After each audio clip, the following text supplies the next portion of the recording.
I think people want us to come live. What do you think, Spirit? Looks like it. Yeah, I'm thinking people want us to come live. No. No. No. No. No. Hello, cryptids. We're here. We are live. I have an extra X. I forgot to hit send. We are live and have a lizard who was trying to eat our dinner, but it's okay. We ate our dinner before he could. Mm-hmm. He decided he wanted spaghetti and was not going to take no for an answer. He's in his papyrus era. I was just going to say he was being like most men TM, not taking no for an answer. Oof. I know, we gotta... I mean, true, but oof. We gotta cleanse that behavior right the fuck now. Yeah. I only don't take no for an answer if you're telling me you're not taking care of yourself, and I'm like, you're gonna take care of yourself, and you're like, no, and I'm like, that's it, motherfucker. I'm gonna lob Ben and Jerry's at you until you fucking take care of yourself. Let's go. Do you doubt my ability to hit you with the Ben and Jerry's? Well, I have really shit aim, so honestly, yeah, I would doubt me too. Oh. Anyway, we're playing Doki Doki Literature Club. It is definitely a totally cute game, but just in case, you should probably check the trigger warning. Yeah, just in case we do have a content warning up. Yeah, nothing bad happens in this game at all, but you might just want to check just in case. You know, this is a very wonderful, very, very, It's a very cheerful, wholesome game. But, you know, just on the off chance that, you know, things go south, you should be aware that this game includes themes of suicide, depression, self-harm, anxiety, child abuse, body horror, and severe gaslighting. But this game's cute, so why would we have to worry about that? Nothing could possibly go wrong. I think Gizmo likes Stingery. Oh, whoa. Controller. Do you really need a controller for this? Oh, the controller's what's taking the screenshots. I was like, what the fuck is going on? Screenshot, screenshot, screenshot, screenshot.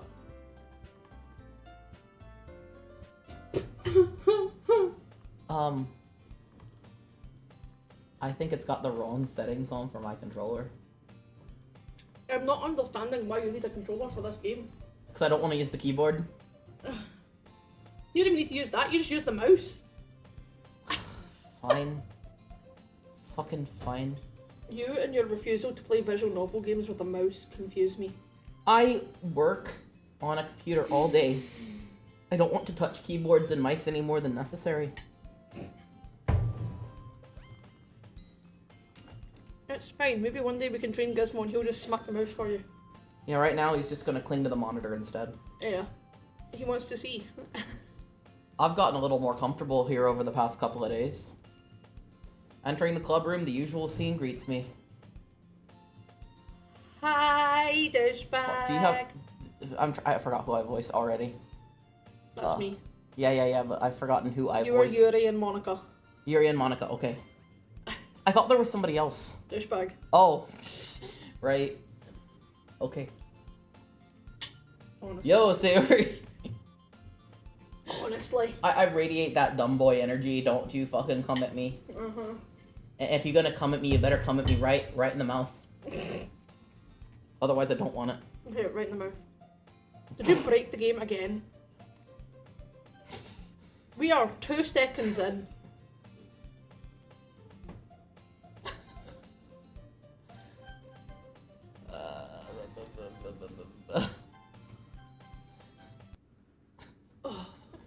This game is just not agreeing with us, is it? The problem is I had to switch windows to do something real quick, and I forgot if I switch windows on this game, it fucking crumbles. It decides death. Mhm. Yes, Steve, this did happen last time too. We have to keep up consistency. Looks like you're in a good mood today. I'm just still not used to you being in the club, that's all. I see. What do you have, like a huge ass crush on me that I didn't know about the entire time we were friends? No. That's a pretty simple thing to get you in a good mood. But I guess it's always the simple things with you anyway. Like me. I am simple. Simple. speaking of which, I'm kind of hungry. What's that have to do with me? Will you come with me to buy a snack? I see. You only like me for my money. Okay. No thanks. Huh?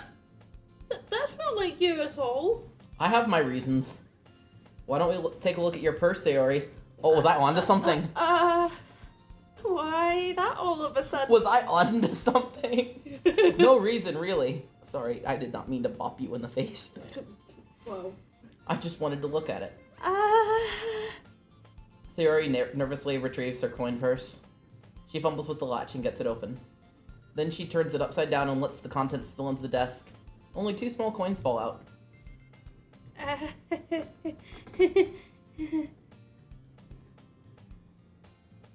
I knew it. I fucking knew it. I can see right through you, Sayori. That's not fair. Wee, candy apple nut, wee! How did you even know? It's simple. If you had enough money in the first place, you would have bought a snack before coming to the clubroom. So either you're not hungry and wanted an excuse to take a walk with me, or you planned to conveniently forget that you'd spend all your money so that I would lend you some. But there's one more thing. You're always hungry. So that only leaves the one option. Why you gotta call her out like that? I give up. I feel called out too. Like, honestly, me too. always hungry. Yeah. Yeah. Thank you, bucket of the water. I decided to do a reverse South Park. Yeah. It was like, fine, I will just name myself Douchebag anyway. Yeah, it's like, I will name myself Douchebag anyway, and then, you know, when later happens and my name is no longer Douchebag, I'll be all surprised.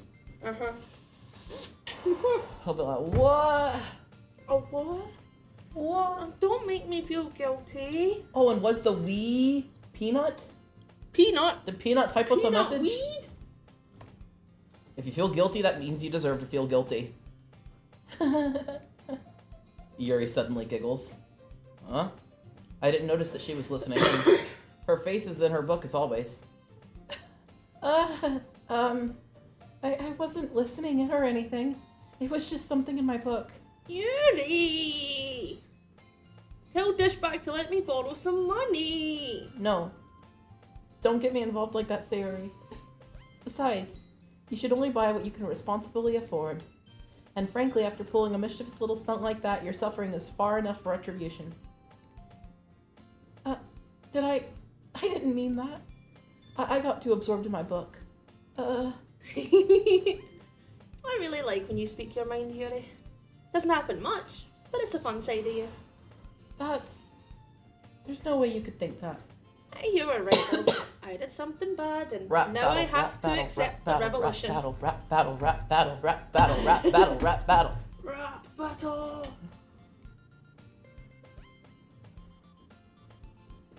Retribution. That!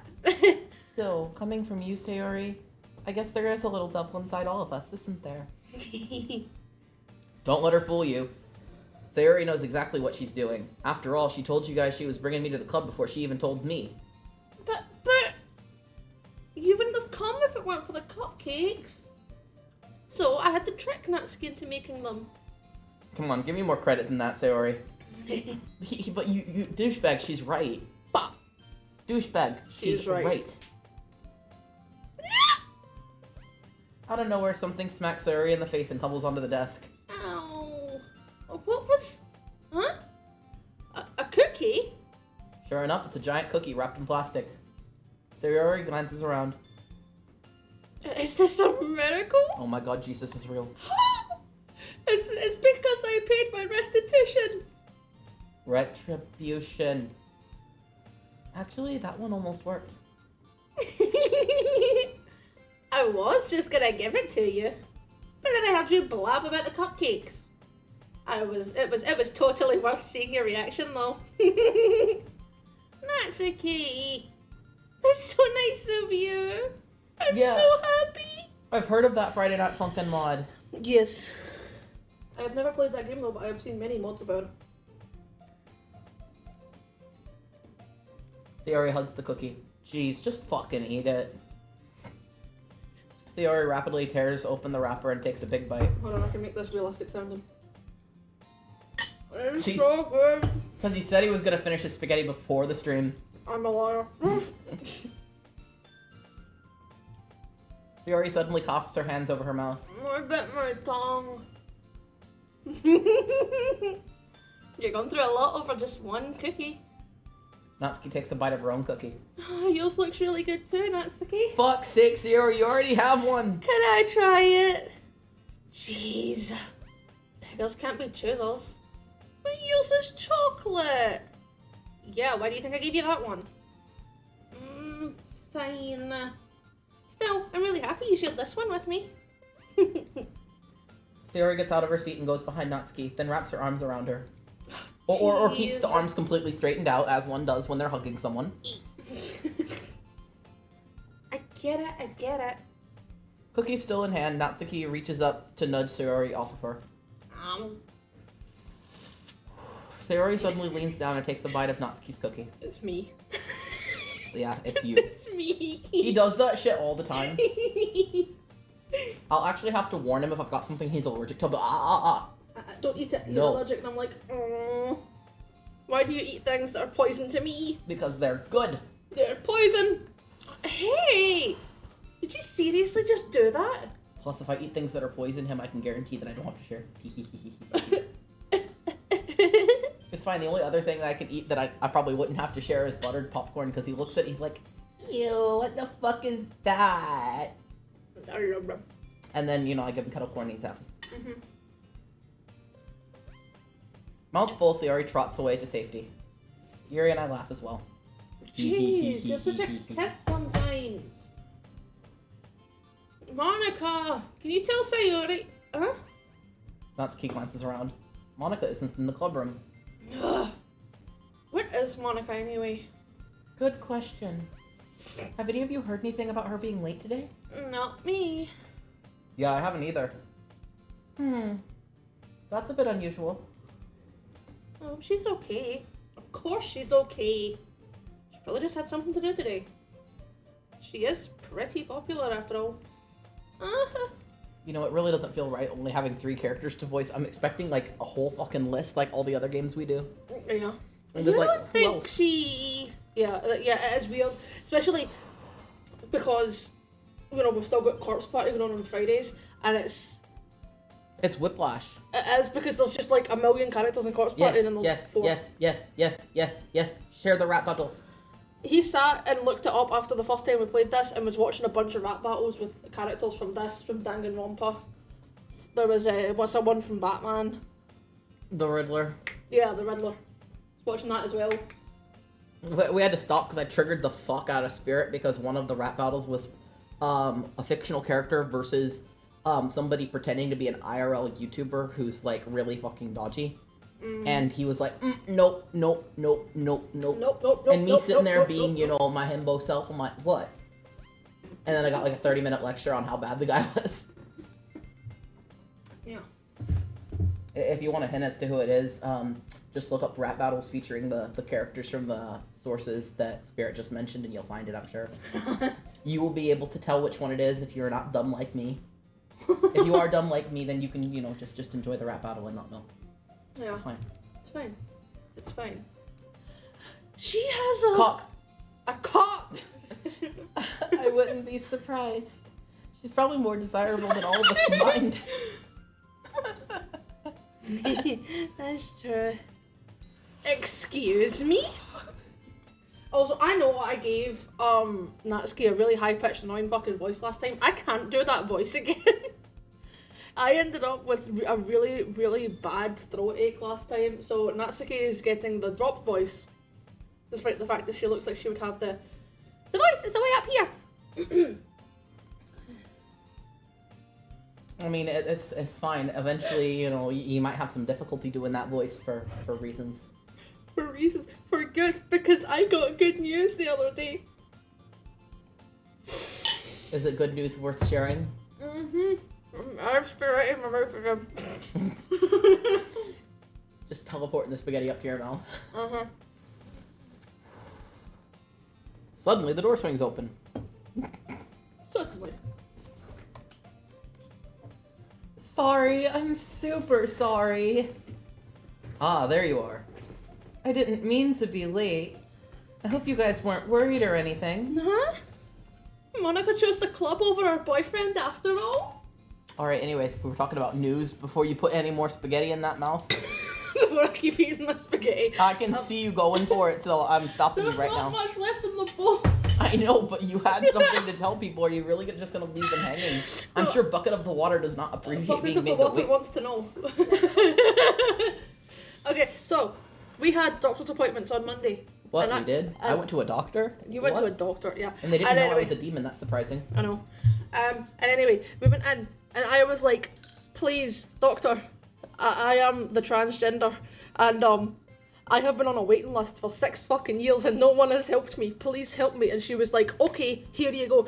And your boy got prescribed testosterone after 6 fucking years of waiting lists, and I am so fucking happy. I sat and I fucking gret in the waiting room for like 20 minutes before they could take blood off me because I was like, I live it, and I was bubbling and I had to get my heart rate to calm down first before they could take blood from me. Yes. And also, like, these queer all-inclusive doctors are the fucking shit, because who else would treat a ghost? Who else? Yeah. Who's like, I'm a ghost, is that a problem? They're like, no, we have a ghost doctor who can take your ghost blood, it's okay. Like, we're just gonna have to bicker with insurance, because insurance doesn't like to cover ghost medication on account of you being dead and everything. Yeah, insurance is a bit fickle, but it's fine. We'll just send your prescription off somewhere else. They like arguing with them, it's fine. But yeah, I am thrilled. I am so happy. I have known that I was transgender since I was like 7 years old, and I am now 22. It's been like 15 fucking years. Finally, something is happening. 15 fucking years. 15 fucking years, and I'm finally here. Yeah, boy. So thank you, Bucket. I sat and I cried the whole way home. Like, he stopped off to get his slushies. It's like a celebration, and I'm bubbling down the fucking... Yeah, as the lady brings up the Sonic slushies to the door, and she just kind of looks at him a little bit and then walks away. He walks away, because I'm sat there sobbing, tears streaming down my face. I can't breathe, and we're sat waiting on the fucking... worker bringing bringing out our slushies, and she just looks at me. She's just like, She's like, is this because I took too long with the slushies? I'm like, yeah, you took too long, and I just started crying. I thought they were never gonna make it here. But no, that is the news. I mean, I also have good news, but it's gonna sound very redundant. I've been off my shit for a while because I don't go to doctors often enough. No. And so he was going for his shit, and I was like, might as well. I'll tag along. I'll get some of my antihistamines. Let's go. The antihistamines. Yes. Antihistamines. I will read my line in a second. Speaking of which, remind me later. I have to message them because they need more information off me. Do they? Yeah. Oh, okay. I got a text. You got a text. Yes. I'm glad you think so, Bucket. That means a lot to me. Though we need to pressure him into doing vocal training so he doesn't lose a bunch of his voice range like I did when I started, because I was fucking dumb. I plan on it because I like singing, but right now my range is too feminine for me. I mean, I know I've got the whole femboy thing going on here, but like, I would like to sound masculine when I sing.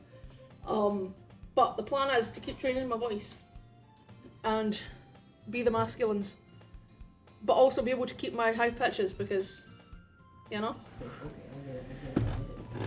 Has Gizmo had enough? He's had enough. Okay, Gizmo's going back home. I will continue to read my lines, but that was the news. So, thank you. I am very happy. Oh, falling. Oh. You're so strong-willed. That's one way to call someone a bitch. Boyfriend? What on earth are you talking about? Monica quizzically glances at me. Never mind that. What held you up anyway? Well, my last period today was study hall. To be honest, I kind of just lost track of time. That makes no sense, though. You would have heard the bell ring at least. I must not have heard it since I was practicing piano. Piano? I wasn't aware you played music as well, Monica. I don't. Not really. I just kind of started recently. I've always wanted to learn piano. That's so cool. You should play something for us, Monica. But... Monica looks at me. Maybe once I get a bit better, I will. Yay! Is this... Sauce. That sounds cool. What? I also look forward to it. Like, what? Is that so? Yeah, yes, bucket. All in uppercase. Yeah. In that case, I won't let you down, douchebag. Monica smiles sweetly and Naruto runs away. I didn't mean any pressure or anything like that. Come back, Monica. Don't worry. I've been practicing a whole lot recently. I pressed the wrong button, I'm sorry. What? I'm sorry. I was trying to... Is it nom the viewer's time? Accidentally. Yeah. Nom nom nom nom nom. Ow. Ow. There we go. And I'd really love the chance to share once I'm ready. I see. In that case, best of luck. Thanks. So I didn't miss anything, did I? No, not really. I'm sorry, Bucket. I'm sorry. Bucket has been drank. Again. The Bucket has been drinking. I choose to leave out Sayori's mischievous escapade. I'm sure Natsuki will end up complaining to her anyway. It looks like everyone is already settled down. Sayori somehow already finished her entire cookie. Yuri is back to her book and Natsuki disappeared into the closet. Because she is a lesbian. I have a feeling we'll split off here. Yeah. Hey, Yuri. Huh? I suddenly notice Yuri is reading a different book from the one we've been reading together. She is cheating on me with books. I was outraged. Sorry, I didn't mean to interrupt. No. I was kind of just waiting for you. Ah, if that's the case. My cisgender ego has been satiated. Why don't we go ahead and get started? Yes, let's. Actually, I have a request. Do you mind if I make some tea first? Not at all. Thank you very much. If there's one thing that can make my reading time here any better, it's a nice cup of tea. We fucked up. We fucked up. We did not make tea for Doki Doki Literature Club. Oh no. Uh-oh. Over the break, will we make some? Sure. We do the strawberry. Strawberry. Strawberry. For Until the time then... being though, can you hand me all the coffee? Yeah, 1 second. I've got to save. Because I'm going to go over here and fix something in just a minute. And when I do, it's going to freak the game out. It's gonna break the game. Thank. Actually, wait. I might be able to just... No.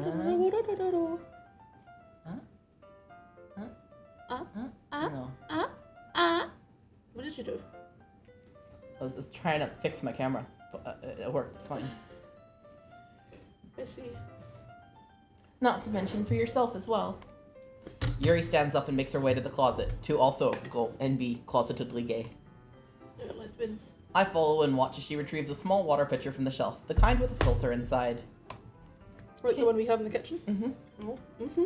Is the water also shit in Japan? Can you hold this for a second? Sure. Yuri hands me the water pitcher and also fetches an electric kettle. No. No? No. Oh, was the no to the tea? The no to the no tea. Aww. No! Oh, over break, everyone must make tea. Them's are the rules. Mandatory. I'm gonna plug this in at the teacher's desk, and then we'll go get some water. She walks past me and sets the kettle down on the teacher's desk, as she just told me she was going to do. Because I like to talk redundantly about things. It's part of my personality. I simply watch her movements. To my surprise, the way she moves really contrasts her speaking mannerisms. Especially because of her long legs, Yuri appears elegant and methodical. Okay, may I have the water pitcher back? Thanks, I'll be right back. I might as well walk with you. Yeah, why not? Shall we go then? Yeah. Where are you two off to? No tea. No tea. You know what you have to do. Oh, I see. Oh. I am coming. I'm coming. We were just... Yuri was gonna make some tea, so... I suddenly realized how it sounded to explain this to Monica. We were just filling up the water pitcher. Ah, okay. Sorry, I was just a bit curious. That's kind of a one-person job, isn't it?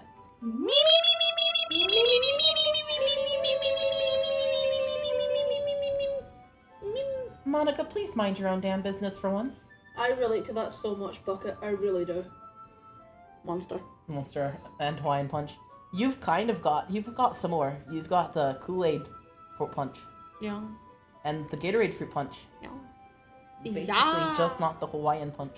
Just not that fun. Do you want a Hawaiian punch? I'm afraid. That was just a regular Texan punch. Yeah. I am severely disappointed. I know. to be fair, I haven't spoken to my Hawaiian friends in a very long time, but... You're gonna go and reach out to them just so one of them can come over and punch me? Yeah, like, honestly.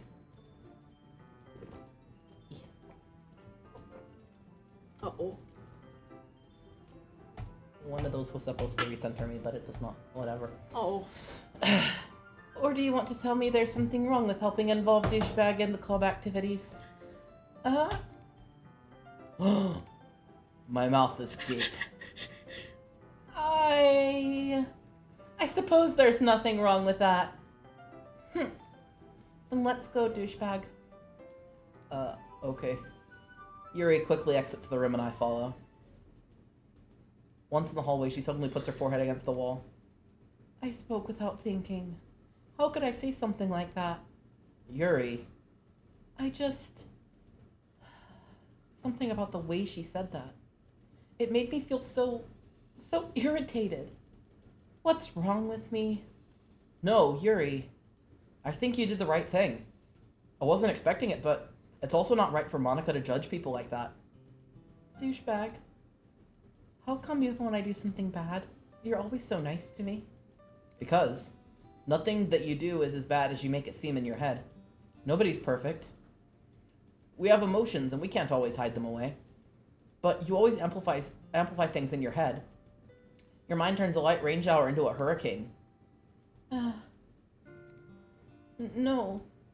Couldn't you hate me for something as terrible as that? Why would I hate you? I can't hate someone for having emotions. What kind of friend would do that to you? Friend, you say? Yuri lifts her head. Douchebag. I really like being friends with you. Thanks, Yuri. I like being friends with you too. I feel kind of awkward saying something like that, but I'm doing my best to help Yuri feel better. Anyway. Yeah. Shall we go? Yeah. Yuri and I walk to the nearest water fountain. Once we fill up the water pitcher, we return to the classroom. Douchebag, do you like oolong tea? Yeah, it's okay. Anything's fine. Very well. Yuri sets the temperature on the kettle to 200 degrees. Should be 205. Fuck's sake, Yuri. Fuck's sake. Shameful. Now it's time to get the teapot. You really do this properly, don't you? No. Of course. She's off by 5 degrees, man. I mean, you could make it at 200, but why would you? well, if you're using like the electric kettle and it's boiling it fast, and then you're gonna pour it really quickly, right, into the little cups and everything, or into the teapot. But I think she pours them in cups, right? If you're gonna pour them in cups, you're gonna lose heat while it's pouring into the cups. You should always brew 5 degrees higher than you want it to actually be. So once it gets in the cup, it is the proper temperature. I brew tea directly into a teapot, and so because it's being brewed directly into the teapot, you could do the oolong at 200, but because she's pouring it in from the kettle, you would want to make it slightly hotter. I'm just saying. Not that I'm a tea snob or anything. No, of course not. I shouldn't do any less when I'm making tea for others. Even if I'm not an expert on tea or anything? In that case, you'll only be even more impressed. Ah, perhaps I will. Perchance. You drink iced tea? So do I. I like iced tea. I'm a tea snob, but I like iced tea. I know typically you don't meet someone who's a tea snob who will drink iced tea, but see, I spent like a lot of my life here in the South, okay? So I have opinions about things that other people would frown on. Like the iced tea is fucking delicious, especially in the middle of the summer, and especially when you pair it with barbecue.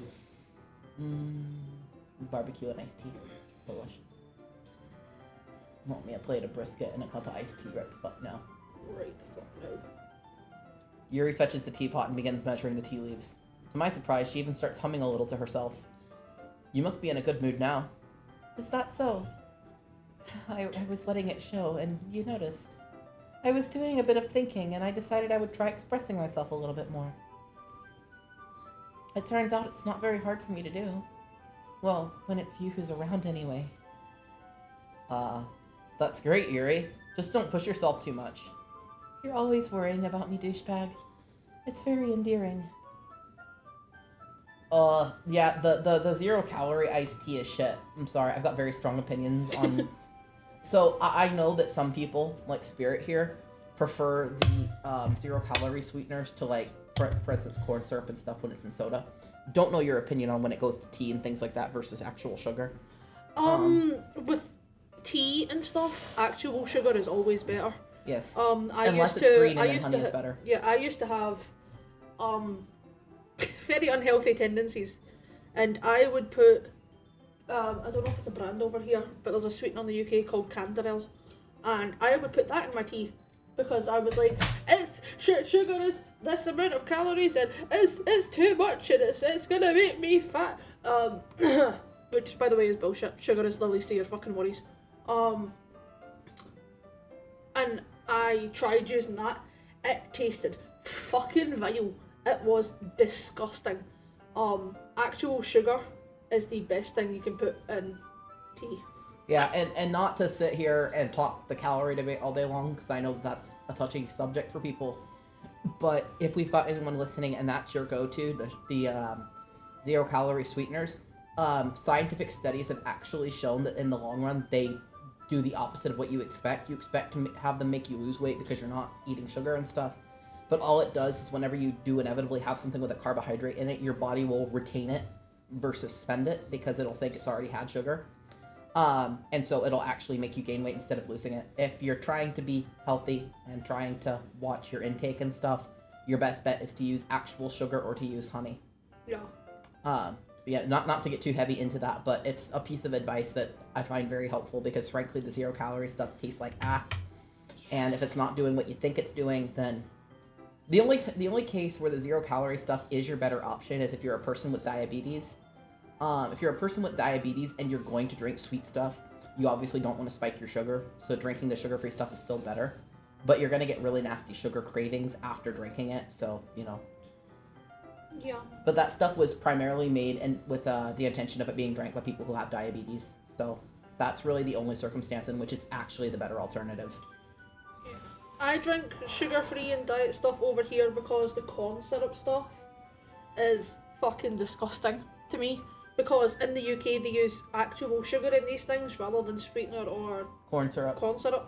So the diet stuff or the zero stuff actually tastes more like the full fat stuff you get over in the UK. Yeah, and if it's a flavor preference, then go for it. Which is why I drink those when it comes to like cola or Pepsi or Dr Pepper is an exception. I cannot drink diet Dr Pepper. It tastes vile.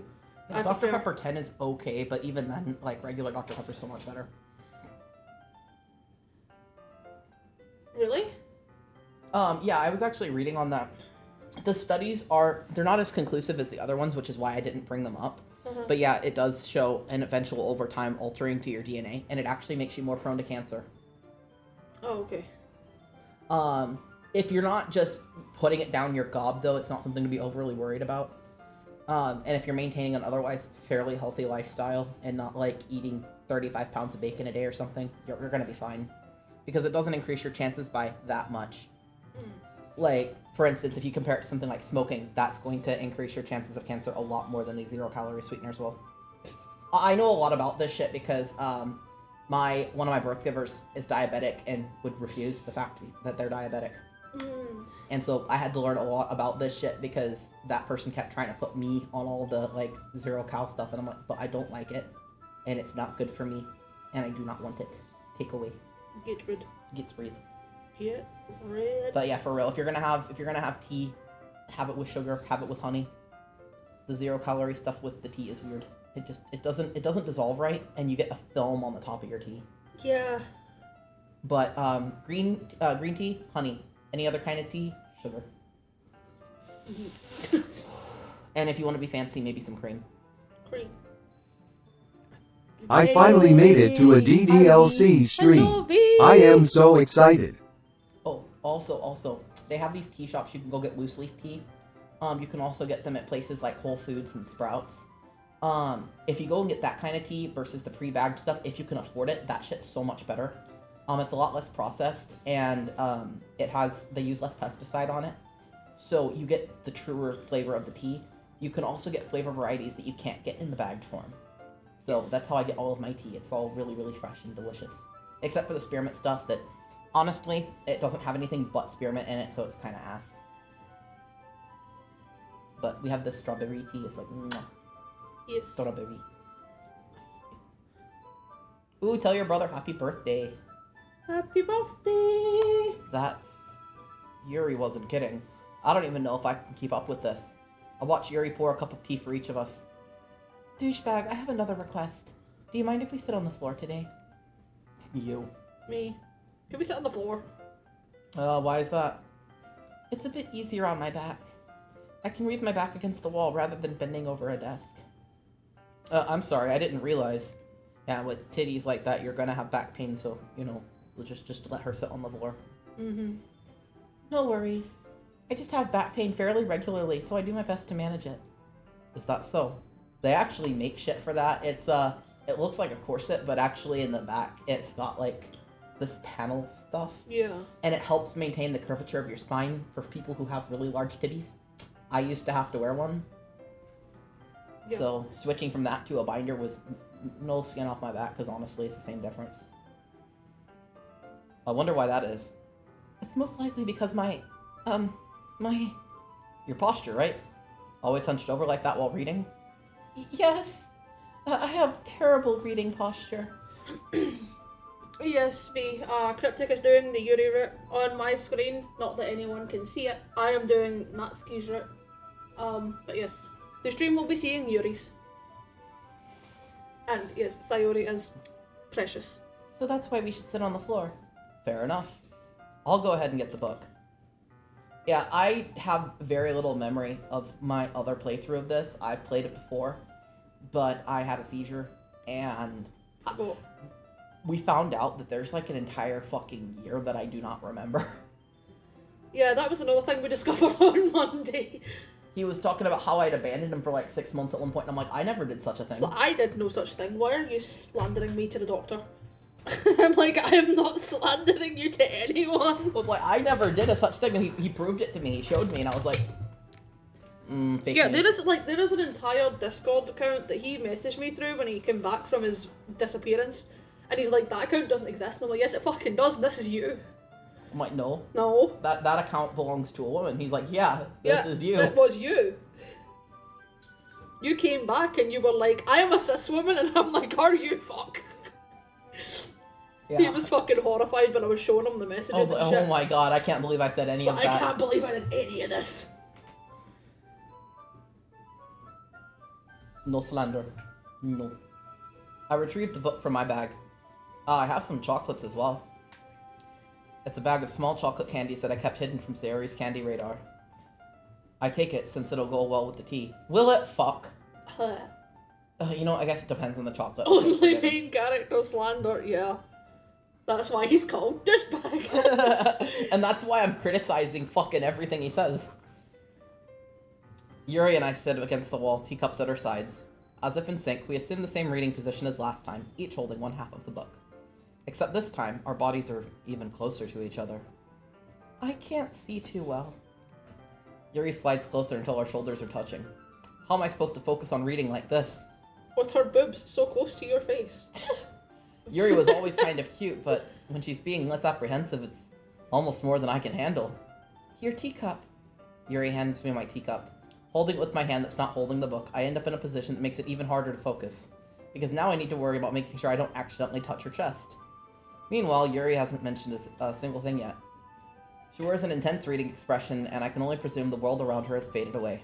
V, I have played the game all the way through. Can you DM me the pin, please? I want to see it. I use all of my willpower to focus on reading. After a few minutes, I can finally manage to relax a little. I put the teacup between my legs and fumble with the chocolate wrapper. Sorry. I briefly let go of the book to finish opening the wrapper. You can have as much as you want. It's okay, I won't take any. You sure? Well, if I touch it, it might get smudges on the pages. Oh, you're right. I didn't even think about that. Good My luck, bad. Bucket. Good luck. Send video somewhere. Thank. Please and thank. No need to apologize. I'll hold the book, okay? Are you sure? Of course. Yuri opens the book with both hands.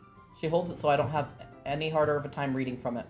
But as a result, her left arm is practically resting on top of my leg. Well, in that case, Yuri is already totally focused on reading again. I take chocolate candy and pop it into my mouth. And then I take another chocolate and hold it up to Yuri. She doesn't even look away from the book. She simply parts her lips as if the situation was completely natural. But that means I can't stop here. I apprehensively place the chocolate in her mouth. Just like that, Yuri closes her lips over it. Huh? Yuri's expression suddenly breaks. Did I just... Yuri looks at me like she needs to confirm what just happened.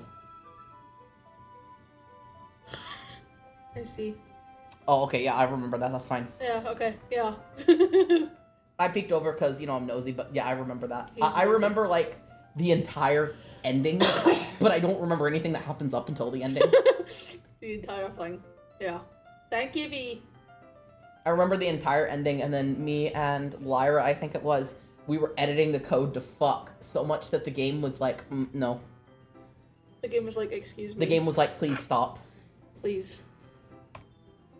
Douchebag. Sorry. I guess I shouldn't have done that. Well, you were just helping. It's something that friends do, right? I mean, not really in this kind of context, but yes, it is in this kind of context. Fuck's sake, douchebag. Oh my I God. feed my friends food to their faces all the time. Like, I would sit with Lyra, we were working on this computer back at my place, when I still lived with, the bastard parents. And, the bastard parents, not my good ones. My good parents are good. Obviously. Yes, the bastard parents. The bastards. But when I was still living there, we were working on this computer, and she was having me feed her food because she had both hands, like, one hand was, like, on the motherboard, the other hand was on, like, one of the chips. Uh-huh. And she was like, I demand food, and I'm like, really? Over the computer? And she's like, I demand the food right now. Demand food right this second. So I was just sat there feeding her food while she was working on a computer. It's like, it's no big deal, man. Come on, fucking douchebag, you're such a virgin. What's wrong with you? You're gonna get us banned now. Shit, I'm It was sorry. me last week, it's you this week. I'm sorry. God, douchebag, you're such a non-man slut. What the fuck? I'm surprised we haven't had any warnings yet. You can't say the V word. You can't say the V word, and I said it, and I fucked up. I'm He sorry. done fucked up. You're gonna have to hunt through this now and censor it, probably. Because does YouTube not also not allow that word? I don't know. The type, the kind that is sometimes on olive oil. Sometimes could also be extra.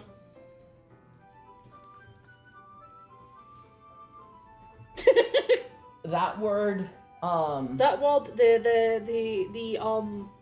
the word that's at the beginning of the word simpleton. uh-huh. Simple without the L-E at the end. I hold on, V. It's not showing up. Gate time. My computer's on at 3 frames a second. My computer is fucked. Twitch just breaks my computer right now. Oh my god. Fuck it, I'll use my phone. Yeah, that's all it was. Yeah, then you don't need to stop or anything. I see. The situation has gotten really tense. Yuri tries to read the book, but I can just tell by her expression that even she can't focus now. My heart is pounding. I nervously take another chocolate between my fingers. But this time, Yuri's eyes meet mine. How did it even come to this? Yuri doesn't avert her gaze. I noticed her chest rising and falling to the rhythm of her breaths. I raise my arm. Like before, Yuri parts her lips, but it's different this time. I take the chocolate and place it in her mouth. I can feel her hot breath on my fingers. No, V, not you. Okay, everyone. Yuri jolts back. It's time to share poems. Douchebag, you can help Yuri put away the tea stuff, right? Yeah, of course. Okay, thanks. The spell is abruptly broken. I'll take care of the cups. Yeah. Yuri picks up the teacups from the floor. I pick up the bag of chocolates, and in the end, we hastily clean up without so much as a word between us. I get the feeling that if this is something neither of us will have the courage to bring up. Oof.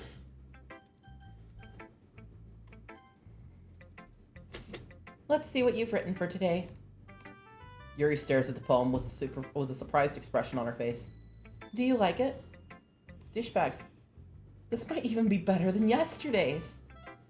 How did you even pick up on this so quickly? Just yesterday I was telling you about the kind of techniques worth practicing. Maybe that's why. You did a good job explaining. I really wanted to try and give it more imagery. Yuri visibly swallows. Even her hands appear sweaty. I'm not used to this. Used to what? I don't know. It's fine. Take your time. Yuri breathes and collects her thoughts. I know that Yuri likes to think before she speaks, so I offer that patience to her. Yeah. Just being appreciated like this, I guess. It probably sounds really stupid, but seeing someone motivated by my writing, it just makes me really happy. Are you saying you've never shared your writing before? Yuri nods. I don't believe it. I really only write for myself. And besides, people would just laugh at me. Do you really think that? Again, Yuri nods. Huh. Even your closest friends? I'm carefully going through Yuri's and he's just skipping. It's completely different from yours. I know, but it's just funny. The time I'm taking and you're just like, nah. I'm like, ba, ba, ba, ba, ba, ba, ba, ba. I was expecting us to go top to bottom and you didn't, so I'm like, oh, fine. Sorry. You were just like, I love Yuri, my queen. And I'm like, oh. Yuri doesn't respond to that. I wonder why. Anyway, do you want to share the poem you wrote today? Yeah, I do. If it's fine with you. The raccoon. It happened in the dead of night while I was slicing bread for a guilty snack. My attention was caught by the scuttering of a raccoon outside my window. That was, I believe, the first time I noticed my strange tendencies as an unordinary human. I gave the raccoon a piece of bread, and my subconscious well aware of the consequences, well aware that a raccoon that is fed will always come back for more. The enticing beauty of my cutting knife was the symptom. The bread, my hungry curiosity. The raccoon, an urge. The moon increments its phase and reflects that much more light off my cutting knife. The very same light that glistens in the eyes of the raccoon friend. I slice the bread, fresh and soft. The raccoon becomes excited. Or perhaps I'm merely projecting my emotions onto the newly satisfied animal. The raccoon has taken to following me. You could say that we've gotten used to each other. The raccoon becomes hungry more and more frequently, so my bread is always handy. Every time I brandish my cutting knife, the raccoon shows me its excitement. A rush of blood. A classic Pavlovian conditioning. I slice the bread, and I feed myself again.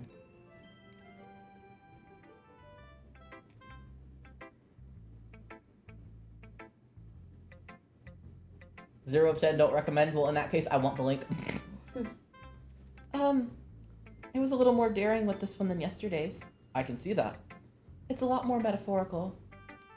I don't know if it's my fault, but I can't begin to imagine what this poem is about. That's right. It's a bit closer to my preferred writing style. Using a poem as a canvas to express vivid imagery and convey the emotions through them. Yeah, if I take it at face value, I can't even figure out what it's supposed to mean. Well, I think it's something that different people can relate to in their own way. Eye bleach is needed. I want to express myself in the way that it feels for me to indulge in my more unusual hobbies. It's those sorts of things I'm usually forced to keep to myself. So sometimes I enjoy writing about them. Why do you keep them to yourself? Because they're embarrassing. And people would make fun of me. Don't you have anything like that, douchebag?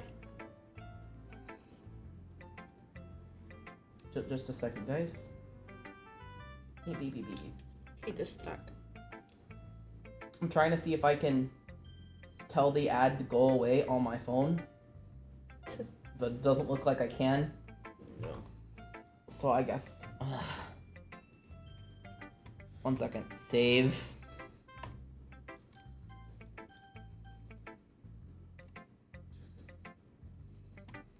I'm gonna come back and it's gonna be broken.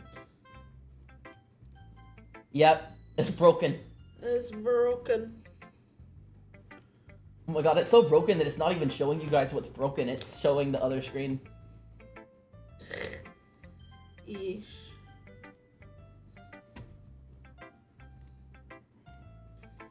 I'm gonna have to relaunch the game. But it was worth it. I got 2 snoozes in for the ads. So we'll be able to finish reading these poems, hopefully. Hopefully.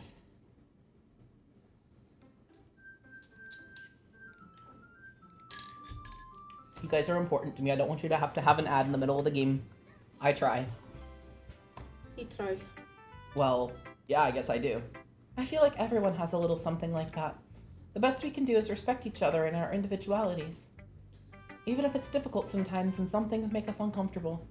After all, if I hadn't learned to embrace my own weirdness, I would probably hate myself. I might be ranting a bit now, but I'm glad that you're a good listener. You're good at a lot of things. Writing, listening. There really aren't many people like you, douchebag. That's exaggerating a little bit. It's just how I feel. I never thought I would feel comfortable sharing my writing, but now I almost feel like I look forward to it. It's just a really nice feeling. And you're to thank for that. It's nothing, really. Yuri smiles sincerely at me. Just for a moment, her timidness seems to disappear. Who should I show my poem to next? Natsuki or Sayuri? Just go top of him. Okay. Ooh, I like this one, douchebag. Has some nice feelings in it. I'm glad. Does that mean it's better than yesterday's? Let me think. I don't know. I guess I like them both. That's kind of a cop-out, you know. Well, I'm not very good at figuring out if poems are good or bad. But that's why I just go by my heart. If it makes me feel things, then it must be a good poem. I'm not sure that's exactly how it works. Then again, I guess conveying my feelings is a pretty important part of the whole thing. Yeah, maybe. Honestly, I don't even know what kind of writing you like in the first place. Yeah, me neither. Ugh. Why don't you at least try giving it some thought? No, you want to write something for me? That's so sweet. Yeah, right. But you're always thinking about other people. You need to think about yourself once in a while. If you don't, you might end up getting hurt at some point. Huh? Well, I don't really know what you mean, but I'll try to keep that in mind. Yeah, that was kind of out of nowhere. Well, whatever. Anyway, let's see. I guess I like happy poems. Wait, sometimes I like sad poems too. Sometimes a little bit of both. Well, you can sum up my case in fucking one word. Poe. Poe. There's a word for that, right? What's the word I'm looking for? Bittersweet. Yeah. I like things that are happy and things that are sad. Happy and sad. I can't see you liking something sad, Sayori. Well, I like happy the most. But sometimes when you have a little rain cloud in your head, a sad poem can help give the rain cloud a little hug and make a nice happy rainbow. Sayori, that's unexpectedly poetic. Huh? It is? Maybe I'm getting better at expressing my feelings after all. Thanks, douchebag. I should go write that down then. You can read my poem now, okay?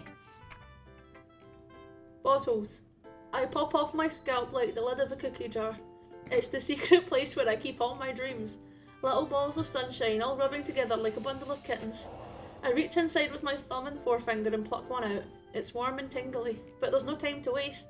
I put it in a bottle to keep it safe, and I put the bottle on the shelf with all of the other bottles. Happy thoughts, happy thoughts, happy thoughts in bottles, all in a row. My collection makes me lots of friends, each bottle a starlight to make amends. Sometimes my friend feels a certain way, down comes a bottle to save the day. Night after night, more dreams, friend after friend, more bottles. Deeper and deeper my fingers go, like exploring a dark cave, discovering the secrets hiding in the nooks and crannies, digging and digging. What are you fucking snickering at? Nothing, I'm just a pervert. Jesus Christ. Sorry, I saw fingers go in exploring a dark cave. I'm sorry, I'm fucking 12. Scraping and scraping. I blow dust off my bottle caps. It doesn't feel like time elapsed. My empty shelf could use some more. My friends look through my locked front door. Finally, all done. I open up and in come my friends. They come in such a hurry. Do they want my bottles that much? I frantically pull them from the shelf, one after the other, holding them out to each and every friend, each and every bottle, but every time I let one go, it shatters against the tile beneath my feet. Happy thoughts, happy thoughts, happy thoughts in shards all over the floor. They were supposed to be for my friends who aren't smiling. They're all shouting, pleadingly, something, but all I hear is echo, echo, echo, echo, echo, inside my head. Holy crap, Sayori, did you really write this? B. How did that go? Of course I did. Didn't I tell you yesterday I was going to write the best poem ever? Yeah, but I didn't expect something like this coming from you. Monica taught me a whole lot. Oof. And I've really been in touch with my feelings recently. I see that. That's almost kind of creepy. Creepy? Well, not exactly. Maybe because I'm so used to you being cheerful. Well, never mind. I'm thinking too hard about it. Point is, it came out good, so you should be proud of it. Aw, thanks. I feel like I was meant to express myself this way. It even helps me understand my own feelings a little bit better. Writing's like magic. You've gotten pretty passionate about this, huh? I hope you keep it up. Yeah, writing's the best. I'm gonna keep writing until I die. Don't get ahead of yourself. Sayori's always had a habit of being obsessed with something before dropping it no more than a week later. I wonder if this is one of those times, but seeing the passion in her eyes makes it hard for me to be pessimistic. Maybe you should be a bit more pessimistic. Mm-hmm. Maybe just a little bit. I know. It's gonna be different, so I'm gonna have to read off your screen. That's what I was pointing to, yeah. Well, I can admit that it's better than the last one. It's nice to see that you're putting in some effort. That's good. But I still don't like this at all. It's trying too hard to be serious. What do you mean by that? Poems don't need to be all deep sounding to express something. It's gonna just sound like you're forcing it unless you really don't suck at it. Honestly, don't bother trying to write poems like this until you're on Yuri's level. Natsuki stopped short all of a sudden. Don't tell me. You're not just trying to impress Yuri, are you? I am, and keep your voice down. You know, Yuri would love this angsty. Just because she's a talented writer doesn't mean I mean... Looks like I'm in trouble. I somehow struck a nerve, though what I did is beyond me. I am so done with you. Natsuki shoves the poem I handed her back over to me. Take your stupid poem. If you wrote it for someone else, just don't show it to me. Ouch. This is what I get for letting a younger girl step into my business. Unless I was a mind reader, I was destined to be in a world of pain from the start. At least Natsuki wasn't really the girl I was trying to impress in the first place. You don't even get to see holes. Hi again, douchebag. How's the writing going? Alright, I guess. I'll take that. As long as it's not going bad, I'm happy you're applying yourself. Maybe soon you'll come up with a masterpiece. I wouldn't count on that. You never know. Want to share what you wrote for today? Sure, here you go. I gave my poem to Monica. Alright, this one's good.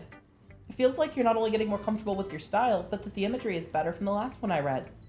Just wondering, but have you been finding inspiration in Yuri's writing style? I guess so. You can't deny she's talented. Yeah, totally. I think her poems are the most romantic. That's the best way to describe it. She's like a totally different person when she picks up a pen. I noticed that too. Or when she's talking about literature, it's like a light turns on inside of her. Mm-hmm.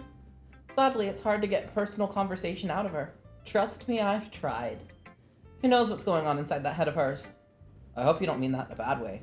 No, of course not. I just mean I wish she didn't keep so much to herself. But still, defending her like that, you must be pretty into her. Huh? You completely misunderstood. Calm down, I'm kidding. Besides, I'm pretty sure she's already got a boyfriend. Wait, really? Yeah, a fictional one anyway. Monica kind of whispers that last part to me. It's just a hunch, but... Well, there's not really anything wrong with that. Oh, well, I know. I was just saying, but anyway, you want to read my poem now? I like the way this one turned out, so I hope you do too. Alright, let's take a look. Save me. The colors, they won't stop. Bright, beautiful colors, flashing, expanding, piercing. Red, green, blue, an endless cacophony of meaningless noise. The noise, it won't stop. Violent, grating waveforms. Squeaking, screechy, piercing, sine, cosine, and tangent. Like playing a chalkboard on a turntable, like playing vinyl on a pizza crust, an endless poem of meaninglessness. Load me. It's even more abstract than your last one, huh? I guess it's just the way I write. I'm sorry if you don't like it. No, I never said that. It's just the kind of thing I've never really seen before, I guess. Kind of like playing with my space on the paper. Choosing where and how to space your words can totally change the mood of a poem. It's almost like magic. The way I wrote the lines short really makes it feel like they're trying to speak over the noise. I see. It's still hard for me to tell what it's about, though. Sometimes asking what a poem is about isn't the right question. A poem can be as abstract as a physical expression of feeling, or a conversation with the reader. So putting it that way, not every poem is about something. Anyway, here's Monica's writing tip of the day. Sometimes you'll find yourself facing a difficult decision. When that happens, don't forget to save your game. You never know when you might change your mind, or when something unexpected may happen. Wait, is this tip even about writing? What am I even talking about? That's my advice for today. Thanks for listening. Oof. Sus. We're gonna save here for a break. The ad is already going. I held it off as long as I could because I really didn't want people to miss any of the game. But we will be right back.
We are back! Yoo-hoo.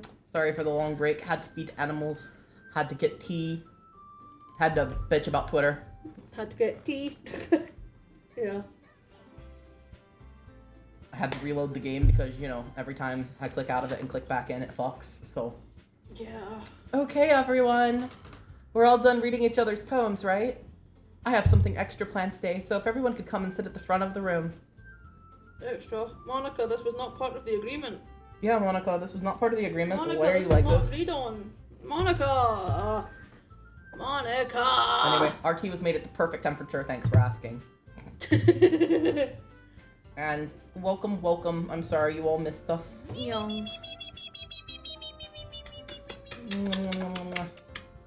Okay. Come on, no, walk over to the camera. Oh, okay. Walk over, give them kisses.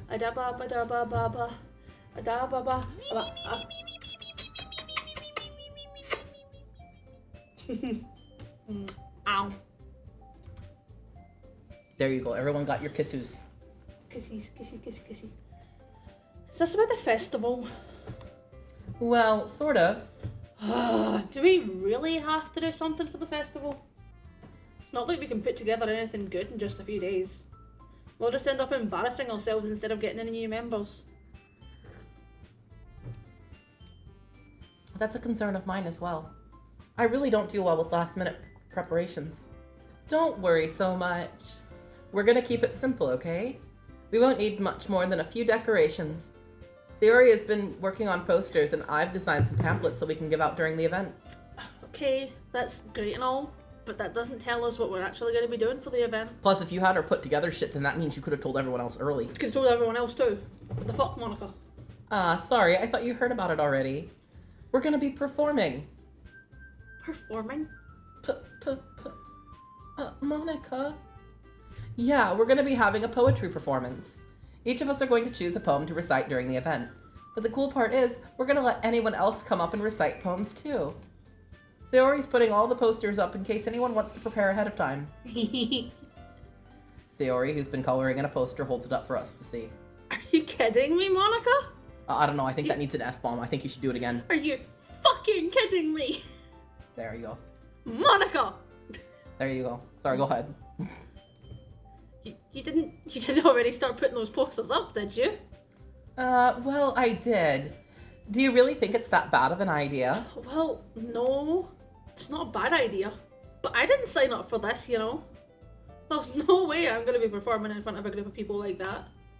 I agree with Natsuki. I could never in my life do something like that.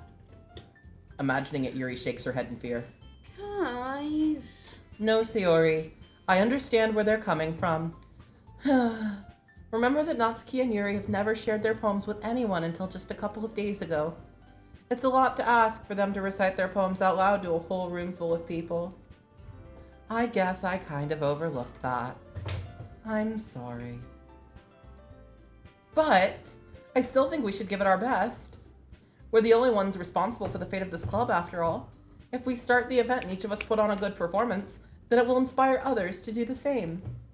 And the more people who perform, the better we'll be able to show everyone what literature is all about. Yeah.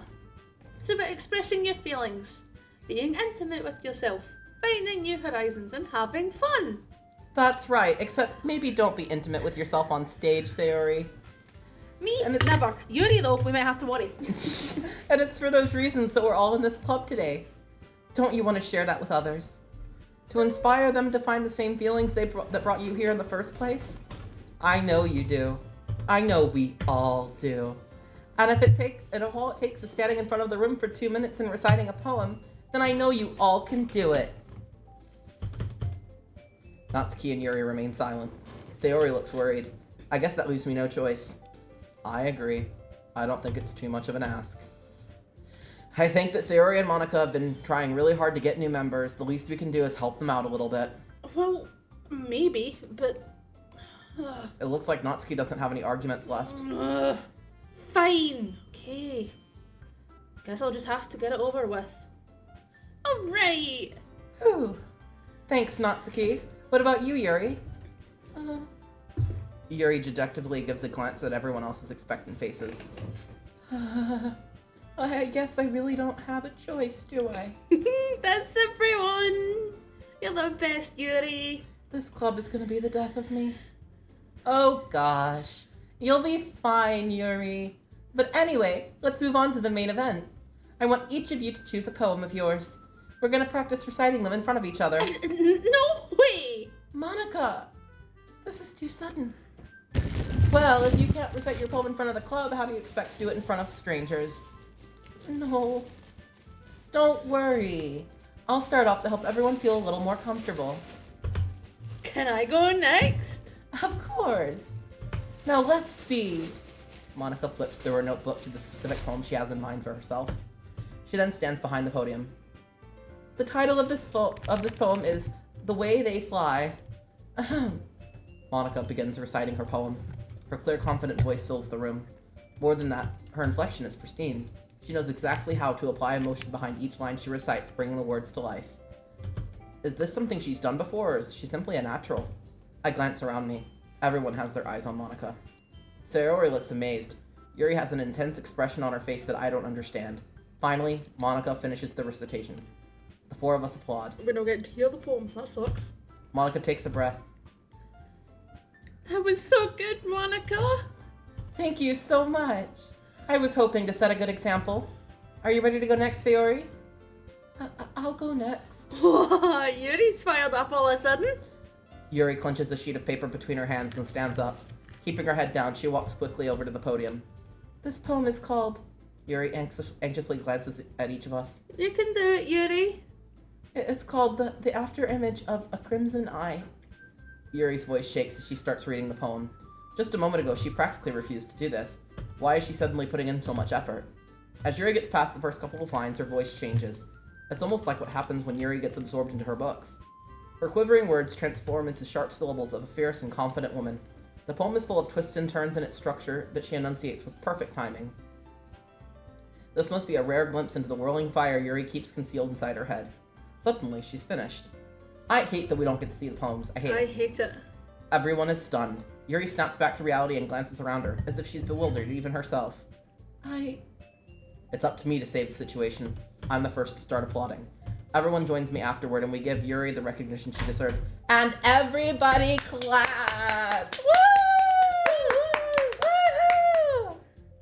Woo!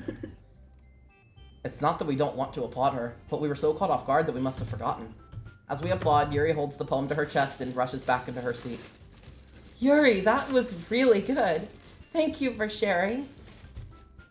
Looks like Yuri is down for the count.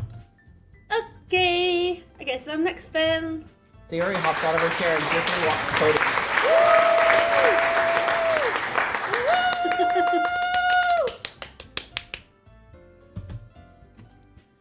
This one's called My Medal. Sorry, I giggled. Sayori. It's a lot harder than I thought. How did you guys do it so easily? Try not to think of it like you're reciting to other people. Imagine you reciting it to yourself, like in front of a mirror or in your own head. It's your poem, so it'll come out the best that way. I see. Okay then. You're basically Sayori Spirit. Uh-huh. So wait, if you're basically Sayori and Natsuki's your favorite, does that mean we ship it? Ship it. Yes. Ship it. Yes. We ship it! Somehow it feels like her soft voice was made as a perfect match. The poem isn't aimlessly cheery like Sayori is. It's serene and bittersweet. If I were to read this on paper, I probably wouldn't think much of it. But hearing it come from Sayori's own voice gives it a whole new meaning. Oh, excuse me. Maybe this is what Sayori meant when she said she likes my poems. It's like I get to reach more deeply into someone I thought I knew through and through. Sayori finishes and we applaud. I did it! Good job, Sayori! Even Dishbag liked it. Guess that's a good sign. What does that even mean? It came out nicely, Sayori. The atmosphere of the poem fits you really nicely. But it might be that other poems wouldn't work quite as well with that kind of delivery. Huh? I don't really understand. In other words, I've seen poems of yours where that sort of gentle delivery wouldn't work as well. They might need a little more force behind them depending on what you're reading. Shut the fuck up, Monica. Let her have this moment. Monica! Shut the fuck up. You're a bitch, Monica. Fucking bitch, Monica. I know what you mean. That's... Oh, well, I've been practicing that kind of thing. It's just embarrassing to do in front of everyone. Tea. Tea. The next time I'm gonna make you pick a poem that challenges you a little more. Why? We don't have much time before the festival, you know. Okay. Why not just let her do the poem she just did? It was apparently great. Just let her do that. I'll do that one. Now, who's next? Natsuki. Don't make me go before douchebag. It's not like I can compare to you guys anyway. Might as well let douchebag lower everyone's standards a little before I have to do it. Natsuki. It's fine, it's fine. I might as well lower everyone's standards. But it's not like I have much of a selection of what to read. I'll just have to go with what I wrote for today. I stand up and step in front of the podium. Everyone has their eyes on me, making me feel terribly awkward. I recite my poem. Since I'm not exactly confident in my own writing, it's hard to put energy into it. Despite that, once I finish, I receive applause anyway. Sorry, I'm not really as good as everyone else. Don't worry about it so much. I think it's less about your abilities and more about your lack of confidence in your writing. That sort of thing will improve over time, though. Yeah, maybe. Alright then. That just leaves you, Natsuki. Yeah. You don't have any more fucking excuses to get up there. I'm going. Natsuki begrudgingly gets out of her seat and makes her way to the podium. The poem is called... It's called... Why are you all looking at me? That's a weird name for the poem. It's because you're presenting. Anyway, the poem is called Jump. Natsuki takes a breath. Once she starts reciting the poem, her sour attitude disappears a little. While she's still unenthused, her poem has a rhythm and a rhyme to it. It's Natsuki's trademark style, and it works surprisingly well when spoken aloud. The words feel like they bounce up and down, as if giving life to the poem. Natsuki finishes and everyone applauds. Woo! Everybody clapped! She hops back to her seat. That wasn't so bad, was it? Easy for you to say. You'd better not make me do that again. Well, you're gonna do it for the festival, so... Do you at least feel prepared enough to recite a poem in front of other people? I mean, doing it in front of other people will be really easy.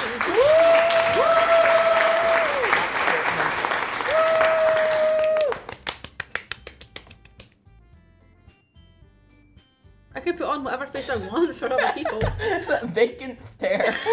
There was no thoughts behind my eyes for a second there. It did not look like words, it was just squiggles, and I'm like, what is that? You're like, what? How do I read any of that?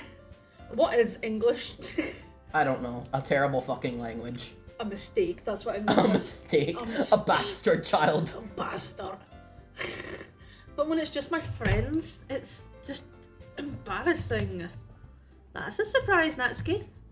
I think it would be the other way around for me. Well, that's just how it is, so... Well, I guess in that case, you won't have much to worry about for the festival. That said, I want to thank everyone for coming through. It might be hard, but I hope you all have an idea of what it's like now. Make sure you pick a poem and get enough practice before the festival, okay? I'll be making pamphlets, so let me know ahead of time what you'll be reciting. Jeez. I should probably find some other poem to recite instead then. That's fine too. It doesn't have to be your own. I'm already pleasantly surprised you're putting in all this effort for the club. Why does he not have to recite his own poem? Fucking, honestly, favoritism. It makes me so happy I could just Naruto run away. Yeah, no problem, but that's fucking weird. Can you please not? Okay, everyone. I think that's about it for today. I know the festival's coming up, but let's try and write poems for tomorrow as well. It's been working out really nicely so far, so I'd like to continue that. As for the festival, we'll finish planning tomorrow, and then we'll have the weekend to prepare. Monday's the big day. I can't wait. I can do this. I can do this. Yeah, alright. I stand up. There's no way I'll be able to find the same enthusiasm as Sayori and Monica, but I'll do my best to get through it. If it's for the sake of the club, and if you need to make a break for bread. If you need to make a break for it, this is probably your time. No.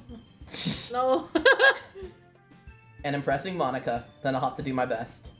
Ready to go, Sayori? Yep. Look at you two, always going home together like that. It's kind of adorable, isn't it? Jeez, guys. Don't make such a big fucking deal out of it. It must be a little nice, though. Well, How am I supposed to respond to that? It's okay, douchebag. You don't have to say it. Whatever, let's go already. I walk home with Sayori once more. Even though it's only been a few days, a lot of things have already changed. But today, Sayori is being a little quieter than usual on the way home. Hey, Sayori. Sorry. I was spacing Really out. is you. It is me. Ah, no wonder. I was thinking about something from earlier. I like how we get to... Sayori fumbles with her words. So, let's just say that one day... it's different. Yuri asked to want to come with you. Huh? What would you do? What kind of question is that? You're putting me on the spot here.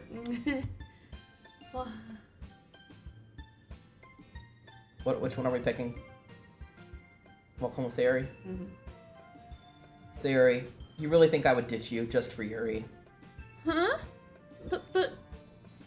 She's so beautiful and smart. Jeez. I already see her in the club every day. Besides, you seem like you really like going home together. I wouldn't ruin that for you. I think this is empty. You're so silly, douchebag. You think about me too much sometimes. Yuri would deserve it if she wanted it, so... Sayori, I've already made up my mind. I really can't figure out sometimes. Sorry. Besides, what's the point in speculating something that's never going to happen? The conversation trails off. It's kind of a weird thing for Sayori to care so much about. But I want to respect her and keep her happy too. Then again, the festival is only a few days away. Who knows what'll happen in that time? Hopefully nothing weird. Weird.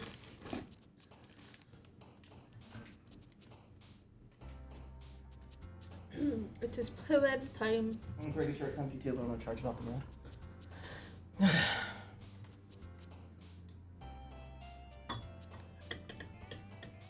I already took the orange one out of there, didn't I? Yeah. Sorry, I keep seeing the fucking mint tobacco vapes and keep thinking that those are orange because they're orange. You said these ones didn't have any nicotine in them, didn't you? Let me see.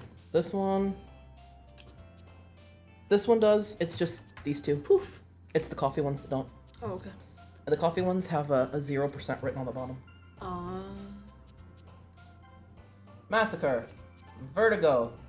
Unending. Misfortune. Unstable. Lust. Defeat. Meager. Aura. Desire. Infallible. Romance. Unrequited. Suicide. Contamination. Spies. Passion. Depression. Agonizing. Wrath. Aw, man. I'm the last one here again. Don't worry, I just walked in too. Were you practicing the piano again? Yeah. You must have a lot of determination. Starting this club and now picking up piano. Well, maybe not determination, but I guess passion. Determination. Yes, exactly. Determination. Determination. Remember, the club wouldn't be here if it wasn't for all of you. And I'm super happy you're all willing to help out for the festival too. Oh, I can't wait for the festival. What the fuck changed, Natsuki? It's gonna be great. Huh? Weren't you complaining about it just yesterday, Natsuki? Well, yeah. I'm not talking about our part of the festival, but it's a whole day of school where we get to play and eat all kinds of delicious food. You sound a bit like Sayori all of a sudden. Monica, do they usually have fried squid? Squid? That's a pretty specific thing to look forward to. Oh, come on. Are you saying you don't like squid? You of all people? I probably can't eat it. Huh? I didn't say I don't like it. Besides, what do you mean by you of all people? Because it's right in your name. Monica. Huh? That's not how you say my name at all. Also, that joke makes no sense in translation. Never mind. Let's just focus on our own event for now, okay? Fine, fine. Your reactions aren't as fun as Yuri or Sayori's anyway. Excuse me? Where is Sayori anyway? Oh, there you are. Sayori is sitting at a desk in the corner of the room, looking down at nothing. I walk over to her. Hey, Sayori. I wave my hand in front of her face. You're spacing out again. Sorry. Don't mind me. You can go talk to everyone else. Huh? Is everything alright? Of course. Why wouldn't it be? It just feels like you're a little off. Hello, I see we have some new people who have joined us. Could you drop the Discord link just in case anyone wants to see the teehees and the hee-hees? Teehees and the hee-hoos. Yes, we have a Discord where people help decide on the different things that we stream. So if you want to be up to date on everything and you want to have your vote make a say, then you go into the Discord and boom, you can vote. You have opinion. Surprise. It just feels like you're a little off. Sorry for assuming things. Jeez, you worry about me too much. I'm fine, see? Sayori shows me a big smile. Don't let me distract you from having fun with everyone. Well, alright, if you say so. I worriedly glanced at Sayori before turning back towards everyone else. But the conversation Dumbass. is already dispersed, with everyone back at their usual activities. Did you say dumbass? I said dumbass, yeah. Yeah. Dumbass. There's clearly something fucking wrong. Pay attention. She's supposed to be your best Pay fucking attention friend, right? to her. You should know this shit, man. You should know she's clearly horribly depressed. She is your best friend. What the fuck? What the fuck? What the fuck? What in the fuck? Maybe I should ask Monica if she's noticed anything about Sayori recently. Since they've been preparing for the festival, they must be spending a lot of time together. I timidly approach Monica, who is shuffling through some papers at her desk. Douchebag, what's up? This might sound a little strange, but have you noticed anything up with Sayori recently? MC is not giving, no. You're not giving. Anything up with her? And what way do you mean? Maybe I'm reading a little too much into it, but she seems downcast today. Oh, you think so? I can't say I've noticed anything off about her. Monica peers across the room at Sayori, who is idly dragging a rubber eraser up and down her desk. Maybe there's just something on her mind. But I'm surprised I'm not the one asking you, douchebag. You certainly know a lot more about her than I do. Yeah, but she's never really like this. She's always talked to me about things that bothered her. But this time when I asked her, she was dismissive. Sorry, I know it's not your problem. I just wanted to ask if you knew anything, so I'll drop it now. No. It's important to me too. I mean, I'm also friends with her. And I also care about the well-being of my club members, you know? Maybe I'll try talking to her myself. Are you sure about that? Seems like she wants to be left alone. Are you sure? Maybe she just has a hard time bringing it up with a person of interest. Person of interest? What do you mean by that? I'm saying maybe the thing on her mind is you, douchebag. Me? How in the fuck would you come to that conclusion?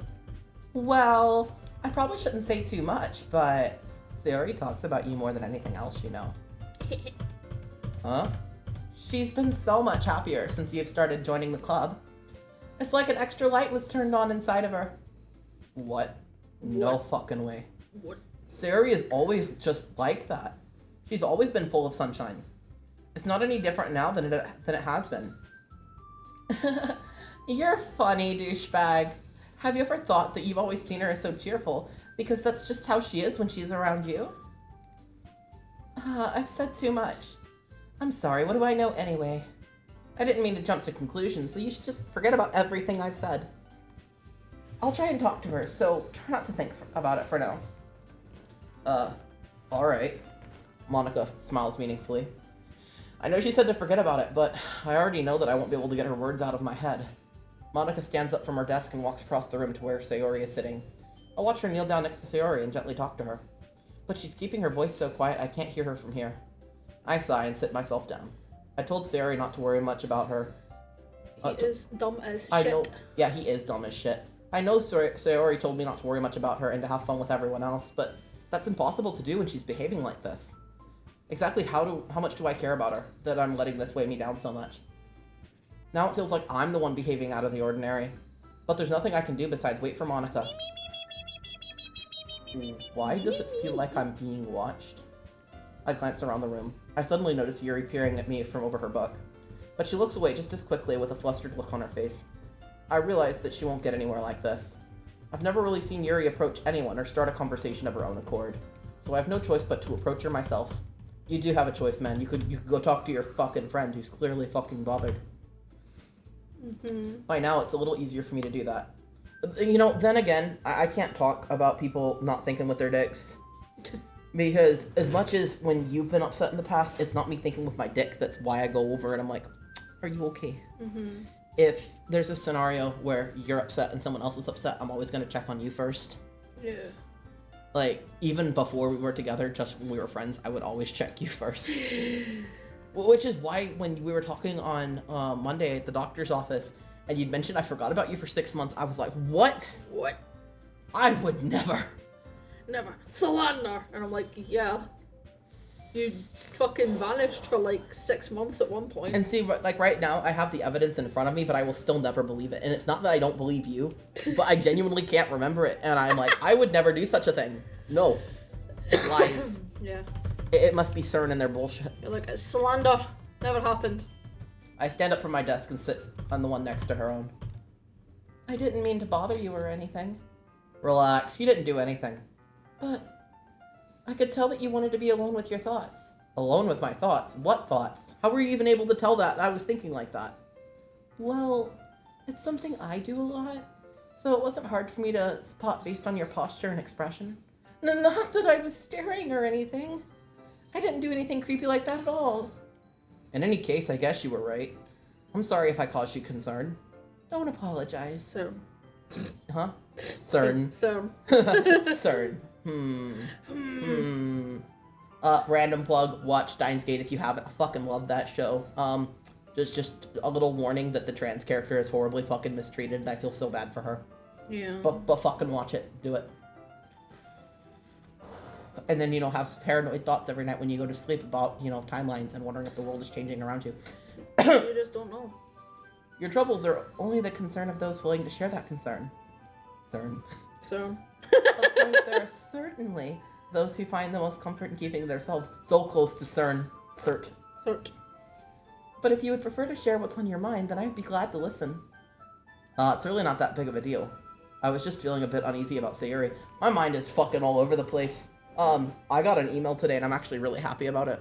There was a certification I paid a good amount of money to get originally, and I think I got it like 2 years ago now. And it emailed me, and I'm gonna have to make sure it's true, but the email, it looked like it was the right address and everything, so I'm gonna, double check, but it looks like I should be able to recertify myself for free. For free? For free. It said open book test for free. For free. So I will have to check, but I am pretty happy about it. Yeah, boy. Yeah, boy. Sayuri. Yeah, she seems a little off of it today. Sorry, my voice dropped really low because I just took a hit off my face. Sayuri. She seems a little off today, but when I asked her about it, she didn't want to admit it, even to me. So I can't help but wonder if something happened, Her unofficial official boyfriend. Sorry. Oh. See, I don't like the ship of main character with Sayuri, and I'm going to tell you why. People who ship it, that's fine, but I will always see them as a brother-sister pairing. Yeah. They seem like a brother-sister, kind of friendship they've got going on. Yeah. So, if you want to ship it, that's fine. They're not actually siblings or anything, but I will never ship it because I see Sayuri as, his sister. Yeah. And I'm just like, they're such a cute little sibling friend group. It's so cute. Honestly, I don't ship main character with anybody because he's trash. Because he's shite. But I ship Sayuri and Natsuki. Yeah. And, I really hope Yuri finds someone good for her. And I ship Monica with, an IBM 5100. for no particular reason. Monica with the staircase. I ship Monica with, fucking Galaga, the game. Explain. I just do. What? No, I ship her with video games. I ship her with computers. I don't ship her with people. I ship Monica with Notepad++. Windows 11. No. More like, when did this come out? 2017? Yeah. Windows 10. Windows 7. Windows Vista. Windows Vista. I'm not gonna ship anyone with fucking Monica X Call of Duty. Yeah. I would play Call of Duty if it had Monica in it. I just think it would be funny. I would play it. Yeah. But I would seriously actually play it and play it for a really long time. Not the Yuri X pen! No! No! Wait, what? I don't get it. You'll get it eventually. Okay, I don't get it. You will get it eventually. I went no based on your reaction, but I don't get it. Not Yuri X pen. It's quite romantic. Huh? Yuri plus pen? That's romantic? Sorry. I didn't mean to say anything so stupid. It's not that. I just didn't want you to misunderstand. Spirit X paintbrush. Shut up. Shut the fuck up. Cryptic X shampoo bottle.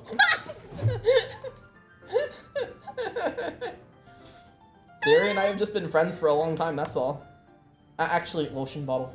Lotion bottle. Oh, you have to get the specific contents of the bottle correct. Come on. The shampoo bottle was my friend, but the lotion was my friend first. If he says Yuri, Natsuki, and Sayori are superior as a ship, Yeah, I would ship that. young. That's the only ship I would have involving Yuri. Because honestly, maybe with like those three as a threesome, okay, fine. Mm-hmm. But she doesn't pair well with any one other character great. Yeah. That's totally fine. Fix your sleep schedule. Spirit is also in the middle of fixing his sleep schedule, so we I get am it. attempting, so I understand. Yeah. Good night, Bucket. Good night, Bucket. Make sure you plug in your phone. Yes, do not let your phone die. No phone death. No phone death. Sleep well. Yee. Yee.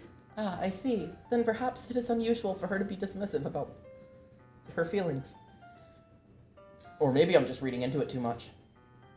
Douchebag. The world is full of meaning, often hidden deep beneath plain sight. And there are many untold mysteries behind every person, no matter how well you may know them. So you think there might be something behind it after all? Mm-hmm. I think that Sayori is a very complex person. Her mannerisms on the outside don't always match what she may have going on inside her head. And she may not always know what she wants. I noticed her strange behavior today too. And I also feel concerned for her. So, But, Oh, sorry. sorry. but in your case, it looked like she was fully occupying your thoughts, wasn't she? Well, I guess that's the case.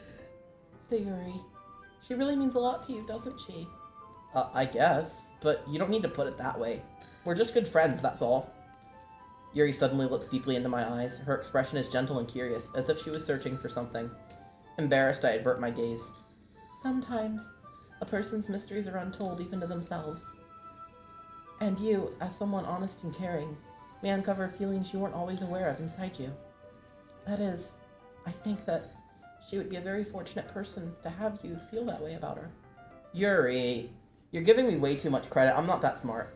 I'm a pretty simple guy, you know? So I think I'm pretty good at understanding my own feelings. I'm not nearly as sophisticated as you. That's not a compliment, is it? It is what it is. Anyway, as long as we're here, why don't we do some reading? Well, as long as you're okay with it. Yeah. I should be taking my mind off this whole thing anyway. No, you should be talking to your fucking friend, you fucking douchebag. Douchebag. Okay, everyone. After some time passes, Monica calls out to the club room.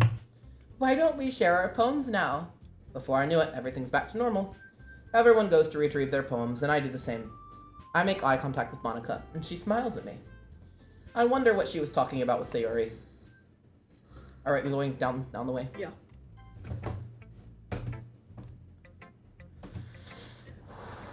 Sorry, I lost my mouse. It's okay. Douchebag It looked like is you were David trying to Joseph, click on the yeah. fucking Twitch channel thing. What? It looked like you were trying to click on the Twitch. I'm over here somewhere. Yeah. Yeah, it looked like he was trying to click on Sayori, but like in the Twitch video, because he has it up so he can have access to the chat over there. Yeah. And it just looked like he was trying to click on the video, and I'm like, what are you doing? What are you doing, and why?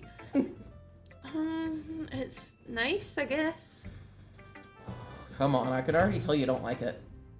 Well, you don't need to worry about what I think.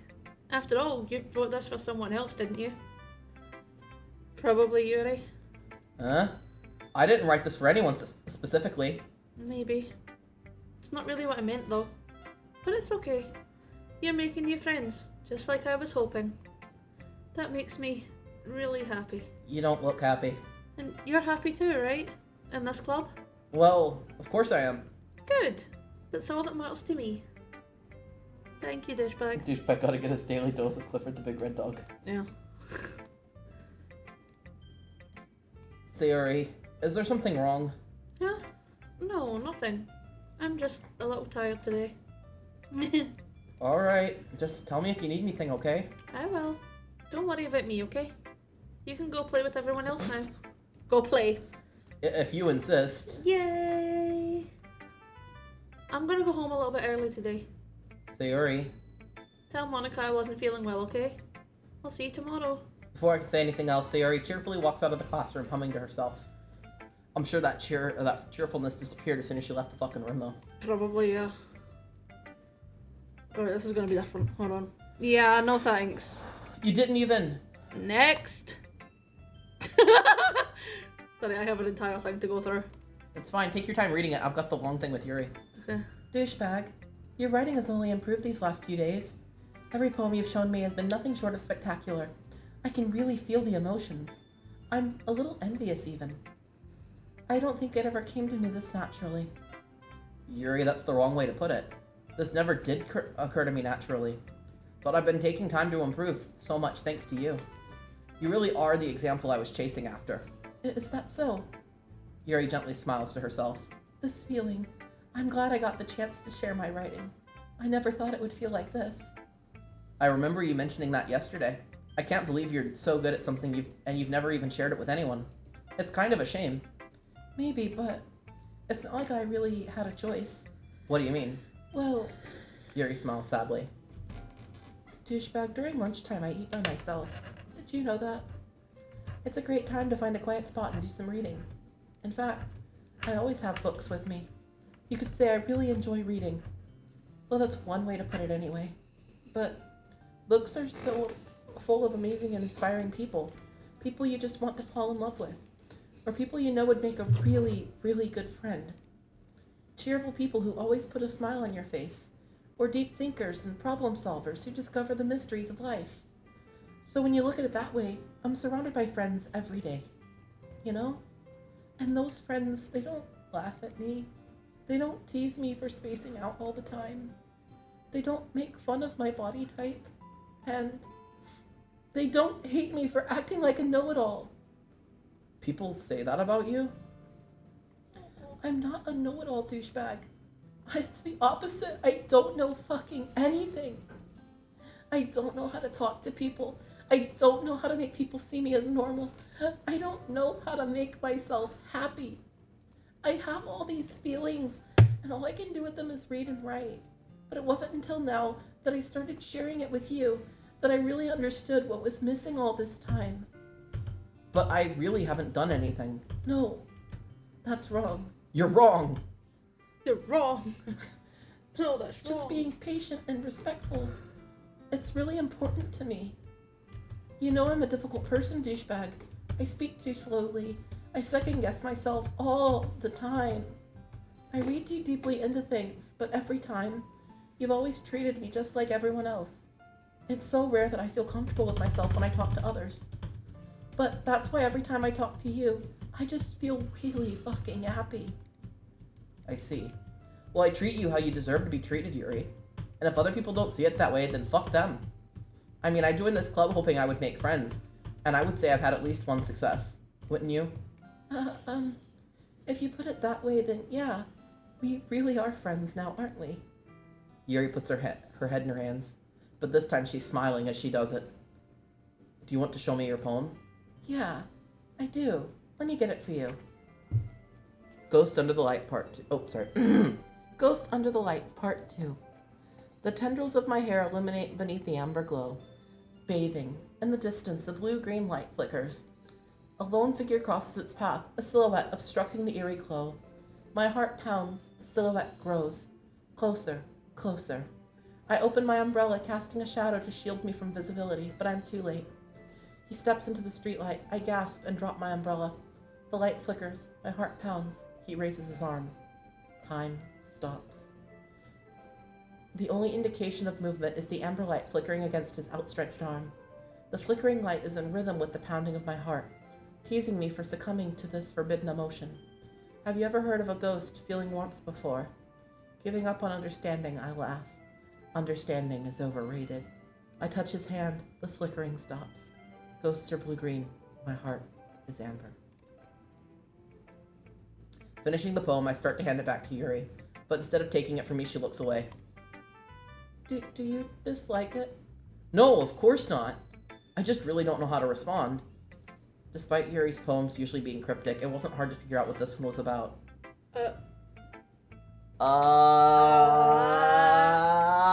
Now she just has to say spirits. Come on. I don't know if I'll be able to explain this one. That's fine. I understand this one. Yuri is having an even harder time speaking than usual. Does this one mean a lot to you? Yuri nods. I'm not really good with words, but I'm happy that you shared it with me. So thank you. And I hope we keep spending time together. Despite my inability to make eye contact, I see a faint smile emerge on Yuri's lips. I once again try to hand the poem back to her, but instead Yuri gently takes my hands and pushes them back towards me. I hesitate in response to her warm touch. You can, the poem is... Once again, Yuri fails to form a complete sentence. You mean I can keep it? Yuri nods. I'd love to. Again, Yuri faintly smiles, as if she doesn't want me to notice. You always make me feel really nice. I know I'm not good with people, but I hope that I can return the favor sometimes. Yeah, don't worry. I think you do a good job. Yuri finally turns back towards me. I guess we should move on before Monica says something. But I'm sure we can talk again later. Yeah, I'm sure we will. With that, Yuri timidly smiles at me, and I return to my seat so I can put her poem away. Hi, douchebag. Have you thought about what you want to submit to perform at the festival? Well, being in this club is one thing, but performing in front of a bunch of people, I'll have to give it some more thought. Okay, no pressure. But whatever you do, I'm sure it'll turn out great. It would also make me happy to see. Anyway, let's take a look at today's poem. Sure. I let Monica take the poem I'm holding in my hands. Your style's gotten so refined, douchebag. Yuri's been teaching you a lot of things, hasn't she? Well, I guess so. Yeah, I've been noticing how much time you spend with her. I think I've heard her say more words these past couple days than she's talked in a whole year. I'm not sure how you did it, but that's pretty impressive. Well, she just needs some patience and a way to talk about all the things in her head, I guess. I'm still getting the hang of it myself. You're certainly putting in a lot of effort. You must really like her. That's... It's awfully suspicious, you know. Spending time with her in the club room every day, reading that edgy novel with her. Well, I just feel bad she has a hard time socializing. It makes me want to make sure she doesn't spend all of her time alone. Besides, the novel isn't too bad either, you know? All right. I get you. Just be careful, all right? I know that Yuri isn't used to opening herself up. So if something bad happens while she's vulnerable, then it could be really hard for her. Her books aren't a total escape from reality. They're just a bandage. You say that like I'm gonna hurt her. Sorry, I didn't really mean that. If anything, she might accidentally hurt herself. Anyway, I'll share my poem with you now, all right? All right. The Lady Who Knows Everything. An old tale tells of a lady who wanders earth. The lady who knows everything. A beautiful lady who has found every answer, all meaning, all purpose, and all that was ever sought. And here I am, a feather, lost adrift in the sky, victim of the currents of the wind. Day after day I search with little hope, knowing that legends don't exist. But when all else has failed me, when all others have turned away, the legend is all that remains, the last dim star glimmering in the twilight sky. Until the day the wind ceases to blow, and I fall, and I fall, and I fall, and I fall even more, gentle as a feather, a dry quill, expressionless. But a hand catches me between a thumb and forefinger, the hand of a beautiful lady. I look at her eyes and find no end to her gaze. The lady who knows everything knows what I'm thinking. Before I can speak, she responds in a hollow voice. I have found every answer, all of which amount to nothing. There is no meaning. There is no purpose. And we all seek only the impossible. I am not your legend. Your legend does not exist. And with a breath, she pulls me back afloat, and I pick up on a gust of wind. You know, I feel like learning and looking for answers are the sort of thing that gives life meaning. Not to get too philosophical or anything, but it was kind of on my mind, so that's what I wrote about. I see. I never really put much thought into it. In a way, it's almost paradoxical. Because if we had all the answers, wouldn't the world start to lose its meaning? You know, there's one thing I noticed. It seems like everyone in the club prefers writing about things that are more sad than happy. Are you surprised? I mean, if everything was okay, we wouldn't really have anything to write about, would we? Humans aren't two-dimensional creatures. I think you know that better than anyone. You mean one-dimensional? Ah, yes, that. Anyway, here's Monica's writing tip of the day. Are you ever too shy to share your writing because you're afraid that it's not good? It can be really disheartening to get into a lukewarm response to something you put so much thought into. But if you find other people who enjoy writing, then sharing it becomes a lot easier. Because instead of telling you that your writing is good or okay or bad, they'll want to focus more on everything that went into it and the things you can work on. It's so much more encouraging that way, and it'll make you want to continue improving. It's almost like having your own little literature club, don't you think? That's my advice for today. Thanks for listening. Okay, you three. We're all done sharing poems, right? Why don't we start figuring out... Hold on a second. Is it just me, or did you say something strange just now? Huh? Something did sound a bit unusual. That's right. You deviated from your usual catchphrase when addressing the club. Catchphrase? I don't have a catchphrase. Jeez. Why is the mood so weird today? Look, even Yuri isn't immune to it. Stagnating the air is common foreshadowing that something terrible's about to happen. In your books, maybe. Look, the only thing different is that Sayori isn't here. It seems you're right.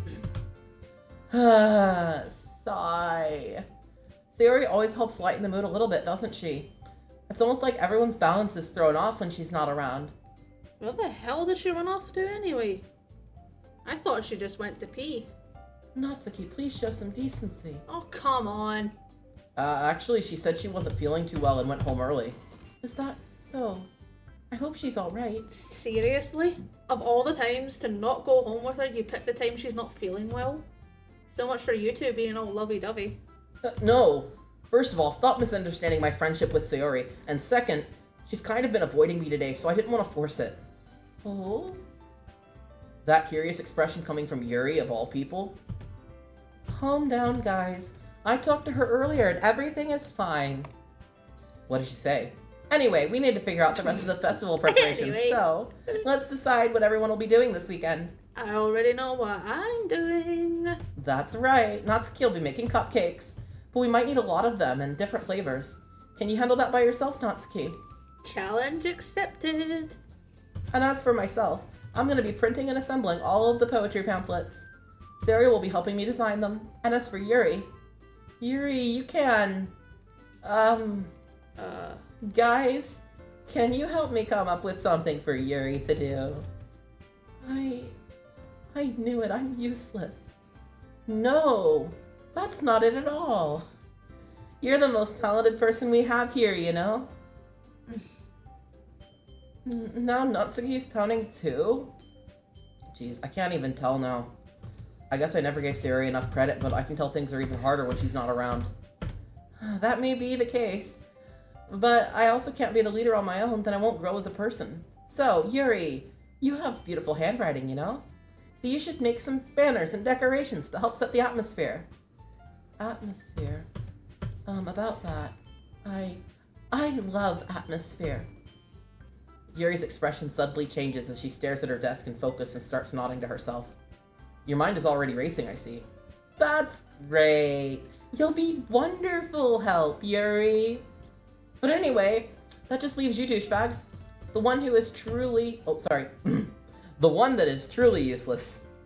Don't say that. In fact, both Natsuki and Yuri have some pretty heavy tasks to handle. It would probably go a long way to give one of them a hand. You could always help me out as well. I would be really appreciative of that. That's... Is Monica suggesting I spend the weekend with one of my new club members? How on earth are they going to respond to a suggestion like that? I suppose I wouldn't mind a bit of help.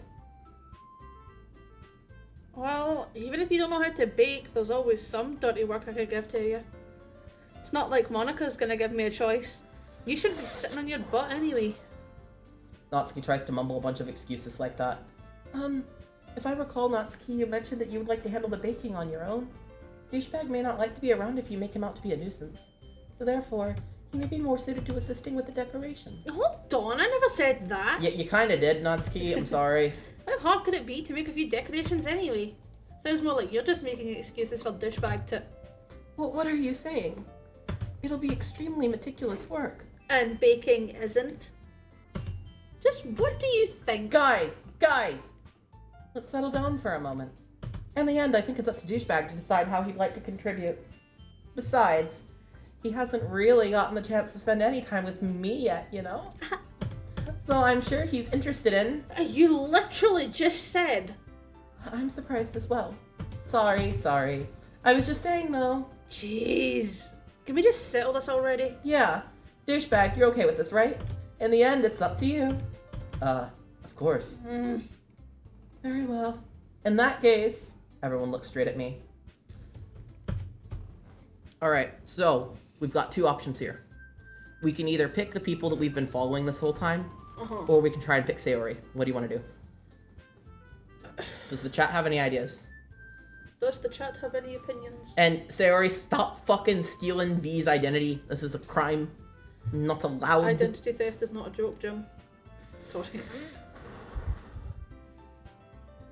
Sayori? Okay. Sayori. Chat says Sayori. I mean, if it's gonna be anyone, I'd prefer helping Sayori. I mean, we're already neighbors, and... But Monica said... Monica said that Sayori was helping her.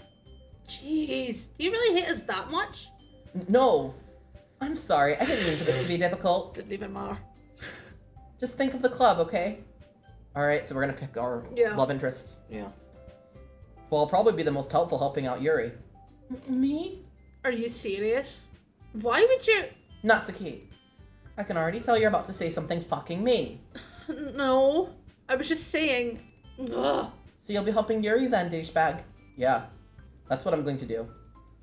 I'm glad. I have such a bad habit of overthinking these things. So your assistance will be very useful. That's great to hear. Natsuki, will you be able to handle the baking all by yourself? I mean, yeah. I already said I'd be fine. Okay. Everyone can tell that Natsuki is feeling sour. So, is that everything we needed to go over? Yeah, that should be about it. Are you guys excited? Well, excited might not be the right word, but I suppose I am looking forward to this just a little bit. Do you feel the same way, douchebag? Me? I guess you could say I'm interested in seeing how it'll turn out. That's good enough for me. What about you, Natsuki? Natsuki. What? Why is everyone yelling at me? I didn't even do anything. No. That's not what I meant at all. Yuri anxiously glances between everyone in the room. I'm sorry for this. I don't really know why douchebag picked me, and also, your cupcakes are the best cupcakes I've ever had. They go really, really well with my tea, and nothing that I do for the event will compare to that, so... I get it. Kinda surprised, though. Why? Well, I'm the one acting immature. I already know that. But you're trying to cheer me up all of a sudden. Are Sayori and Natsuki both you? Maybe. That's a possibility. Are you really just the entire literature club? I am the literature club.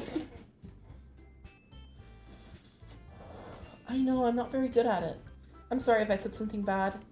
Natsuki isn't the only one surprised. Monica and I are also taken aback by Yuri's words. And she already has trouble with words. Trying to cheer someone up must be far out of her comfort zone. But I begin to understand. Yuri was trying to sound like Sayori. Even if it didn't work perfectly, I can tell that she tried to say something that Sayori would have said at a time like this. Because Sayori always helps everyone smile and feel good about themselves. No. I kinda appreciated it. I'm sorry for making a big deal out of nothing. But I'm gonna say this. You better bet that my cupcakes are gonna be the best part of this whole event. I believe you. Yeah. Yeah! I hope everyone is about to do their best. Water! But with that, there's nothing more for today. So I guess it's time for us to head out. Alright. Let's get out of here then. Everyone packs up their things. I start to follow Monica and Natsuki out the door as they chat between each other. Huh? I turn around. Sorry. I realize I don't have any way of contacting you this weekend. Oh, you're right. I can't believe this slipped my mind. Should I give you my number, or...? I think that would be the best way, yes. Alright then. Yuri and I exchanged phone numbers. Okay, then I'll be stopping by your house on Sunday. Huh? My house? Is that a problem? No, not at all. I just thought that I would be the one going to your house since I'm the one that's helping you. I suppose that makes sense, but if you don't mind, I would prefer going to your house. Alright, in that case it won't be a problem. I decide not to press her for a reason. It's not like it should matter either way, so I'll just need to make sure my room is clean. Which it isn't. I hope I managed to make myself useful in some way. I'm not nearly as creative as you are. Don't underestimate yourself. Don't underestimate yourself, Tisha. Don't underestimate yourself. I think that we make a very productive team. I love that Yuri keeps randomly hitting puberty in the middle of this. Even if you only chose me because you felt bad or something. Wait, you don't actually think that, do you? I don't know. It's difficult to come up with any other reason you may have chosen me. You're forgetting about the one reason with the most common sense, that I chose to help you because that's what I want to do. But Yuri thinks to herself with extremely tense expression. Yuri, you're overthinking this. You wanted me to point out when you're overthinking, right? Fucking Yuri's me. Yeah. Yuri is you. I didn't realize. I'm telling you, I want to. Why That's her all there name is to it. You. Huh? I said that's why her name is you. Right. That's all there is to it. Do you believe me? I Yuri thinks really hard again. She looks straight into my eyes for a long while. believe you. As if it took her a tremendous effort, Yuri finally says that and relaxes her expression. And I'm really looking forward to Sunday. Yeah, I am too. Sunday. Sunday. After that exchange, I make my way out the door and Yuri follows. I can't believe he's this. like Sunday as he backs out the door. Yuri is going to be coming to my house on Sunday. Even though I would have preferred to do this with Sayori, my anxiety still shoots through the roof. I guess I've gotten plenty used to hanging out with her at this point. But who knows what might end up happening when we're outside of school. She even told me she was looking forward to it. I shake my head. Why do I feel nervous that Sayori finds out about this? It's not like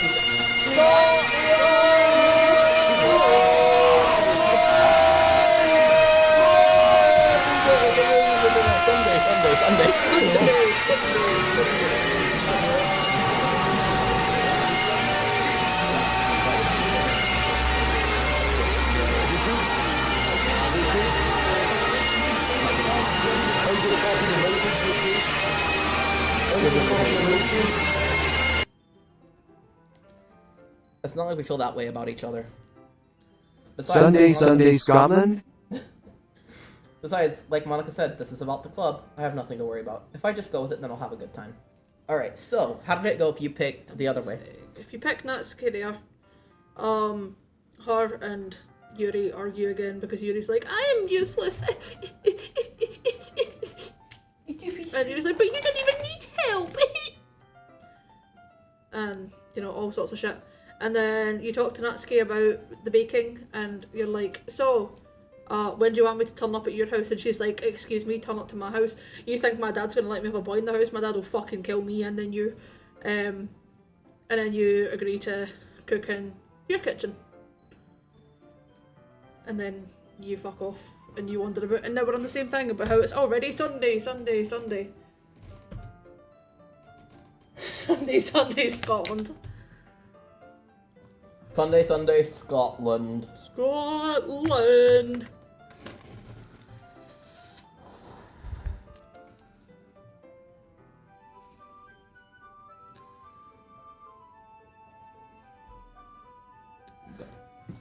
It's already Sunday.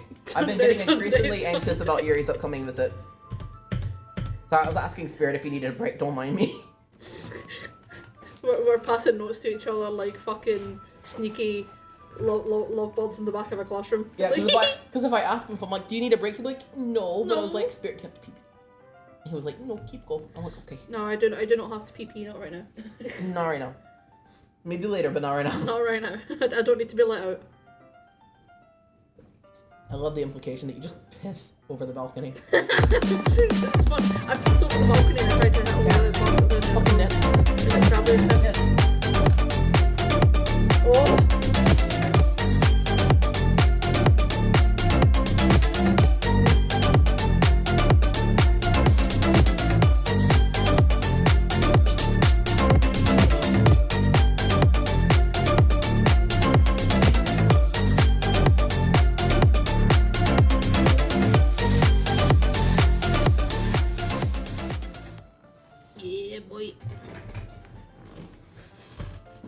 I just keep telling myself there's no reason to be nervous, but it doesn't help much.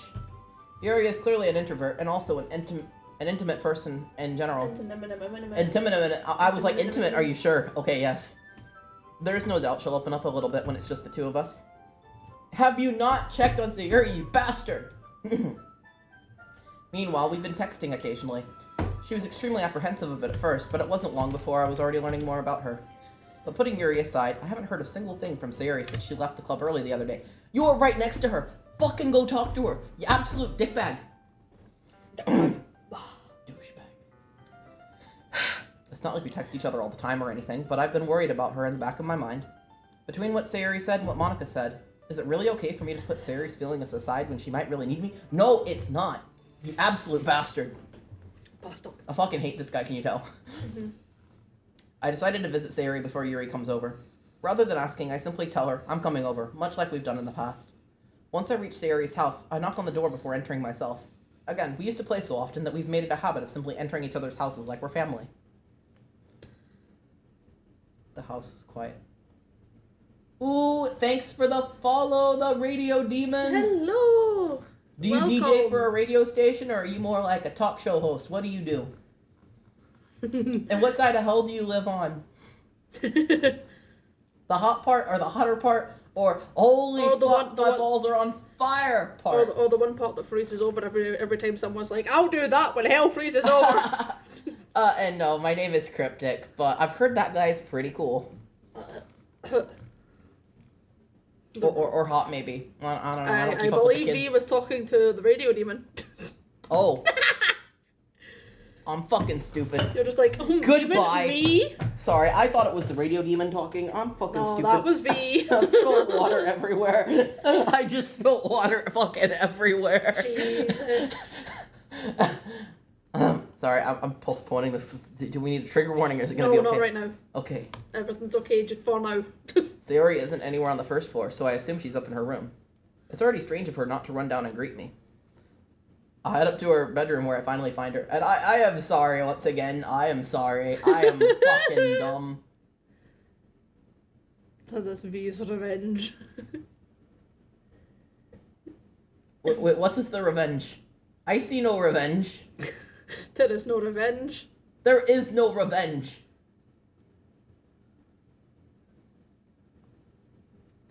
Yeah, fire outside all the time.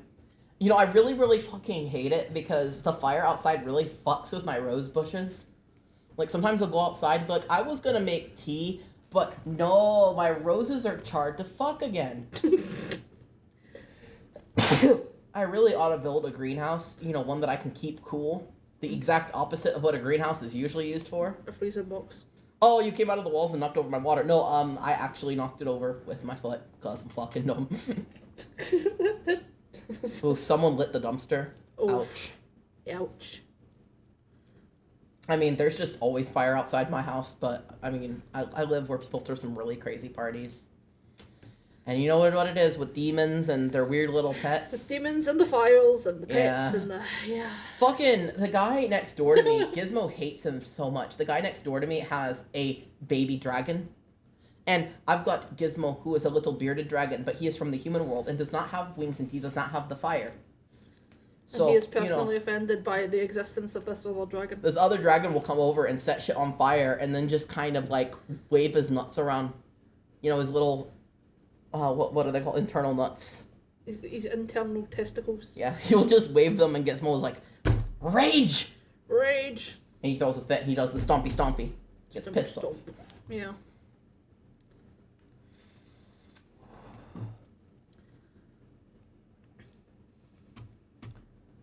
I head up to her bedroom where I finally found her. Sayuri? Hi, dishbag. I sit down in her room. Sayuri forces a smile, but it's easy to tell that she's different. There's a moment of silence between us. You haven't come over like this in a long time, have you? I guess you're right. It has been a long time. Not much has changed, really, has it? Sayuri's room is still as messy as it's always been. I also recognize the same stuffed animals and wall decorations that she's had for years now. Her room feels so boring for her. Yeah. Like, I know I've technically seen it before, but I do not remember. And I thought I remembered her room being a lot more chaotic. No.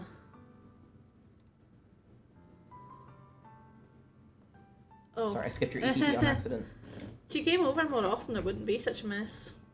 That's because I end up cleaning it for you, silly. How come you suddenly wanted to come over today? Aren't you supposed to be seeing Yuri today? I mean, yeah, but... Wait, how did you know that? Sarah had already left by the time we decided that last meeting. Monica told me. It's only natural for her to keep me informed about the festival preparations, right? Ah, that's true. But what about you? Aren't you going to be helping Monica today? Of course, but I'm just helping her online. We didn't plan to meet up or anything. Ah, so it's just me and Yuri then. Yep. There's more silence between us. Sarah stares in a random direction. So I'm fucking dyslexic, can you tell? Everything about her behavior is really uncharacteristic. I finally get to the point. I just wanted to see how you were doing. After you left on Friday. When something's wrong, you know you can't hide it from me, right? I know you too well. So... Sari smiles, shaking her head. That's no good, douchebag. Huh? Why can't it just be like it's always been? This is all my fault. If I didn't get so weak and accidentally express my feelings, if I didn't make that stupid mistake, then you wouldn't have been worried about me at all. You wouldn't have come here. You wouldn't have even been thinking about me right now. I know, Sayori, no! Sayori, no! But this is just my punishment, isn't it? I'm getting punished for being so selfish. I think that's why the world decided to have you come over today. Sayori, stop stealing V's identity. That is not okay. I'm gonna fucking report you to somebody. Fucking someone. I'll find someone and I will. I will report you. Stop it. Report! No steal. It just wants to torture me. Do you need any more tea? No, thank you. Are you sure? It looks like blood. I am okay. Okay. It's made with the roses that were not scorched. Amazing. Yeah. Sayori. I grab Sayori by the shoulders. What the fuck are you saying? Are you listening to yourself right now? I know something happened to you. There's no other explanation for you to be like this. So fucking tell me already. Yeah, honestly, I see it. I see it. Yeah. And like to have a heart-to-heart moment, Spirit can be like this too. And when he is, I'm like, I will fucking choke the fuck out of you, hugging you so hard, because like, what the fuck? Why are you doing this to me? Yeah, I relate to Sayori far too fucking much. Like, for real, Spirit is basically Natsuki and Sayori rolled up in one package. Well, I honestly, if I woke up tomorrow and I looked over and it was just Sayori, I wouldn't be surprised. I would just be like, well, okay, fair enough. Okay, guess this is my life now. This is my life now. Until I know, I won't be able to stop thinking about it. Yeah, you can tell too. Sayori gives me an empty smile. You've really put me in a trap, douchebag. But you're wrong. Nothing happened to me. I've always been like this. You're just seeing it for the first time. Seeing what? The fuck are you talking about, Sayori?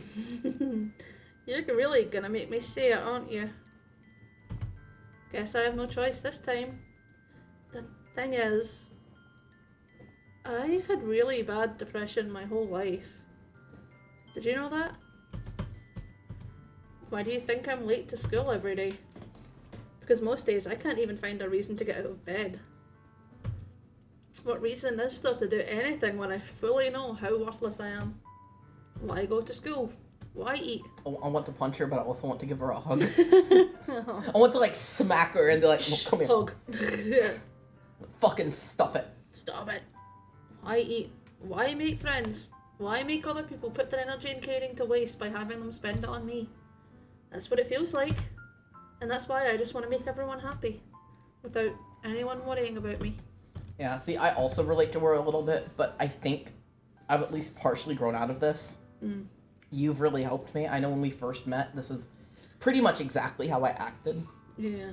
I was very weak and like, not that I'm calling people who relate to her weak, but for me, I was very weak. And I had a lot of feelings and I didn't really feel like I had anyone I could share them with because everyone I shared them with hurt me. Yeah. So I just kind of kept all my shit to myself and tried to make other people have a good time because it was the only thing I could do with my life that had any meaning. But when I met you, I think I was able to get over it some. because I realized that things that are important to you are important to me. And if you really care about something, it's important to me. And Yeah. you really care about me, which must mean I'm important. It must mean I have some kind of value. Yeah. So I think realizing that really helped me pull myself out of this fucking rut I've been in ever since I was a kid. Mm-hmm. Because I wasn't treated like I was worth anything by a lot of people growing up.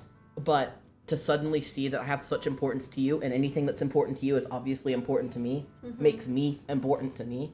Yeah. And I'm able to kind of get over... Stop breaking the couch. I'm able to get over that kind of self-loathing and that anxiety that I always had about not being good enough for people. Because I realize, at the end of the day, it doesn't fucking matter if I'm good enough for everyone. It just matters if I'm good enough for you. And you clearly think I'm good enough for you, so I'm doing just fine. And if people still don't like me at this point, you know, kind of like the birth givers and their circle of friends and the church they go to, and basically that entire town that they've poisoned against me or whatever. Like, I think about all that and I'm like, doesn't fucking matter. They're just dumb fucks. Yes, it is goals. It is goals. Aww. But no, like, I remember vaguely the first time playing this, I related to her and Yuri the most. I didn't remember why. I just remember that I related to them. Yeah. Because, funnily enough, I remember I liked her, and I liked Yuri, and Monica was a bitch, and then I remembered the entire ending of the game, but I remembered absolutely nothing else. Yeah. But no, I actually have so much fucking in common with it, because, like, besides that, I actually was in a fucking literature club in high school. I actually, there was a little magazine, a very small magazine, I got published in. I don't think they make it anymore. I've not been able to find it online, but I still have the story. If I find it, I'll show it to you. I might even read it on stream at some point if I can find it. But it was called The Fence, and it was published in a magazine in San Antonio, a very small magazine. Yeah. That I never got a copy of, and I'm very sad about, because, like, I wanted a copy of it, but I never got one. Yeah. Because I couldn't figure out where they were giving them out, so I was like, hello, can I get a copy? Oh, sure, show up when, you know, where we're selling them. Okay. Never found it. So I've just got my original draft. But it was actually a school paper that I brought to the literature club, and then there was somebody there was like, I'm gonna publish this shit. And I was like, okay, go for it. Nice. It wasn't even published with my name, fortunately, so if you ever find it, you're not gonna figure out what my name is, because it was not published with my name. Oh? Mhm. Can I ask why not? It was a whole, like, it was a bunch of underage writers in the thing. Right. And so you were given the option to have your name paired with it or to not, and I chose not to. Because I already knew I was trans at that point and did not like my name. Okay. So I didn't want my name paired to it in case somebody ever dug it up. So I've not actually seen the published copy of it, but I did fill out the part of the form where it said to not include my name. I think it included my grade, but not my name. Okay. Fair enough. Yeah, there were a couple other people who I was talking with who were at that same club who chose not to have their name included too. Most people did, but there were a couple of us trans folks who were like, no. No. I'm in shock. I can't even figure out how to respond. How is it possible that Sayori kept this from me the entire time I've known her? Did she really want so badly for me just not to think about her? Why, Sayori? Why is it that you've never told me about this? It almost feels like I've been betrayed as your closest friend. Because if I knew, I would have done something, everything I could to support you. Even if there's only so much I could do, I would have tried a little bit harder to make every day a little better for you. That's why I'm your friend. All you had to do was tell me. You don't understand at all, douchebag. Why do you think I didn't tell you? Because if I told you, then you would have to waste effort caring about me instead of doing important I am things. due to actually fucking cry. I don't want to be cared about. It's bittersweet when people try to care about me. Feels nice sometimes, but it also feels like a bat being swung against my head. That's why I wanted so badly for you to make friends with everyone else. Helping everyone be happy together is the best thing for me. But then I discovered something else too. Kitty, was that enough? She's done, she's gone. Oh, V. Seeing you make friends and get close with everyone in the club, it feels like a spear going through my heart. So that's why. That's why I decided the world just wants to torture me. Every path leads to nothing but hurt. You're right that I don't understand. I don't understand your feelings at all, Sayori. But I don't need to understand. Whatever it takes for me to help you stop hurting, that's what I'll do. No, douchebag. There's nothing. Nothing at all. The only thing that could have helped is if everything could be like it always was. But I was selfish. I finally showed you what a horrible person I am. Tears streaked down Sayori's face. I made you join the literature club because I was selfish. And I was punished by my heart hurting in a way that I couldn't understand. And now you came here and I made you hurt too. I'm not actually crying. I have to keep glancing over at him because I'm like, if he's actually crying, I will slam us on break and just hug him into the ground. Nah, I'm okay. I'm just weak and selfish. Sorry, I'm not going to stop glancing. It's not going to happen. Staring at me. I'm not staring. I'm glancing between you and the screen. He's Calm like, down. are you crying yet? Is the tears? Oh, the tears? Are you crying yet? No. My eyes are actually very dry. They are very dry, but that's why I'm watching, because And it's I'll be able to see when you start crying. Yeah. Because it's only a matter of when. It's not a matter of if. Yeah. That's all I am. And that's why I'm going to accept these punishments. Because I deserve every last one. Without thinking, I once again grab Sayori's shoulders. This time I pull her into a tight embrace. Douchebag. Sayori, I don't care if you feel selfish. I'm really happy that you convinced me to join the club. Seeing you every day makes it worthwhile enough. If I make friends with everyone else, then that's just a bonus. But please never underestimate how much I care about you. I wouldn't have it any other way. Douchebag. Sayori isn't hugging me back. Despite my arms being wrapped around her, Sayori's arms remain at her sides. She starts sobbing next to my ear. No. Don't do this to me. Don't do this, please. Douchebag. Sayori barely manages to speak between her sobs. I don't know if I'm doing the right thing, but all I want is for her to know I care. I've been on both sides of this. Funnily enough, with him. I'm sorry. Don't be sorry, it's fine. Like I said, both sides of it, so if you're saying sorry, I should say sorry too. No sorries. Exactly. So no sorry from you. But it's one set of rules for me and another set for Retract everyone your else. fucking sorry. Retract your sorry, or I will steal your knitting and not give it back. Please don't, I'm actually getting somewhere with this. Okay, well then, Okay, I retract my sorry. good. That's a good boy. Thanks. If you have it in you to call yourself selfish, then you have to let me be selfish too. No matter what it takes, I'll figure out what needs to change. I'll make these feelings go away. And if there's anything you need me to do, then you better tell me. I'll get mad if you don't. Oof. I don't know. I don't know. I don't know. Gently, That is Sayori finally puts her arms around me in return. the constant I don't know, it is me. Mm-hmm. How can I help? I don't know. I don't Do you know. want food? I don't know. Do you need to piss? I don't know. Do you want to go to bed? I don't know. I don't know anything. It's all really scary. I don't understand any of my feelings, douchebag. I'm not... Like, the only time I'm not feeling nothing is when I'm feeling pain. But your hugs are so warm. And that's really scary too. Sayori lets me go. And as she does, I let go of her as well. The festival is tomorrow. Yeah. It's gonna be fun, right? Yeah. How would you like for me to spend it all with you? Uh, It's what I want to do. I promise. I think that would be nice then. Yeah. Sayori wipes her eyes. If I could spend the whole day here, I would. Of all days, this has to be the one where I have other plans. Maybe I should cancel. No, don't. But please, don't. If you did that, then I really wouldn't forgive you. But it's almost time for Yuri to meet me at my house. At the very least, do you want to come along and help out? It would be fun. To my surprise, Sayori shakes her head. Sorry. I don't know if that would be very good for me today. You understand, right? Uh-huh. It's kinda hard for me to fully understand, but I'm trying my hardest. It's okay. Don't worry about it too much. I'll see you tomorrow, okay? Alright, I look forward to it. Thomas. I say goodbye to Sayori and exit her house. Should have canceled your fucking plans, you fuck boy. When I was on the way home, I find myself feeling uneasy.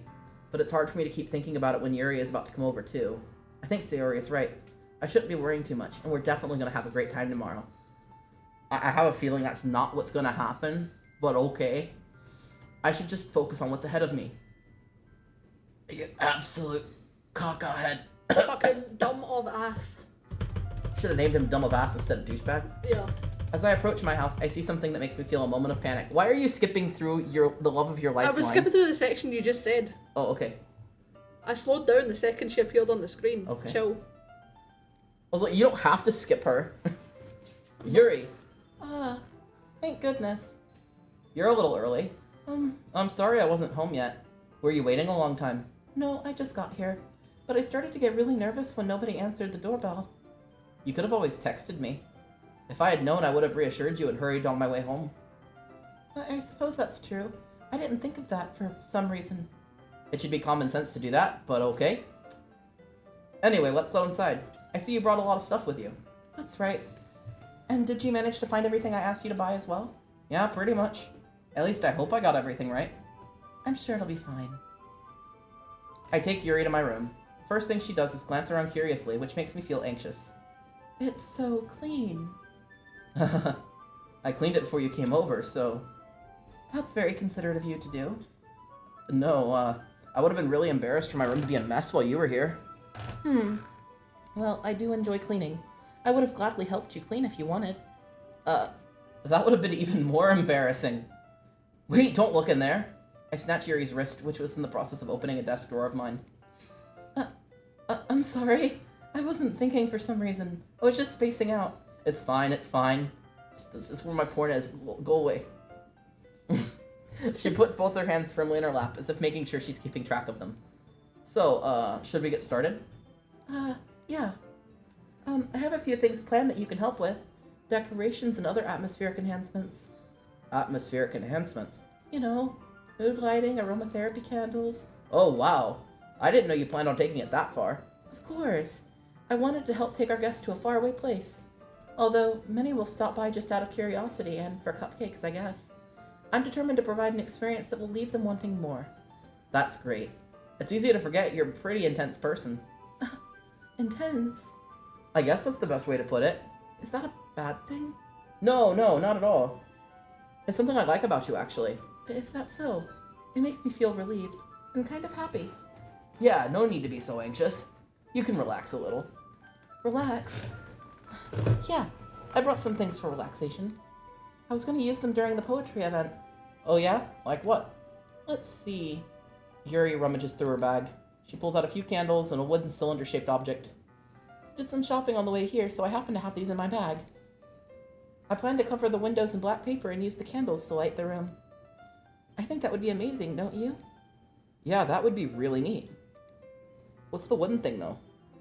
Oh, this? It's a diffuser for essential oils. How familiar are you with aromatherapy? Not familiar at all. Ah, is that so? It's one of my favorite contributors to a positive atmosphere. Depending on the oils or herbs you choose, you can really change the mood of the air itself. Sorry. Herbs. Herbs. Herbs. Herbs. Herbs. Herbs. You can really feel it permeate through your body. Relaxation, positive energy, romance, reflection. It's almost like magic. Yuri takes the cylinder and pushes the switch on the bottom. In just a moment, a thin ray of vapor begins to spout out through a small hole in the top. Wow, that smells wonderful. What kind of mood is that one for? This is a jasmine essential oil. It smells a little sweet and flowery, right? So, for sleep and calming people down. Okay. Yeah, that's a good way to describe it. I chose jasmine for the event because it provides more than relaxation. Jasmine enhances your emotions and helps you feel them flow throughout your entire body. You feel warmer and your heart pounds more heavily. Don't you think that'll be perfect for sharing our poems? It does sound suitable. But you seem to know a lot about this, so I'll trust your opinion with anything. Yuri smiles gently, clearly enjoying herself. She then reaches into her bag and pulls out several spools of thin ribbon.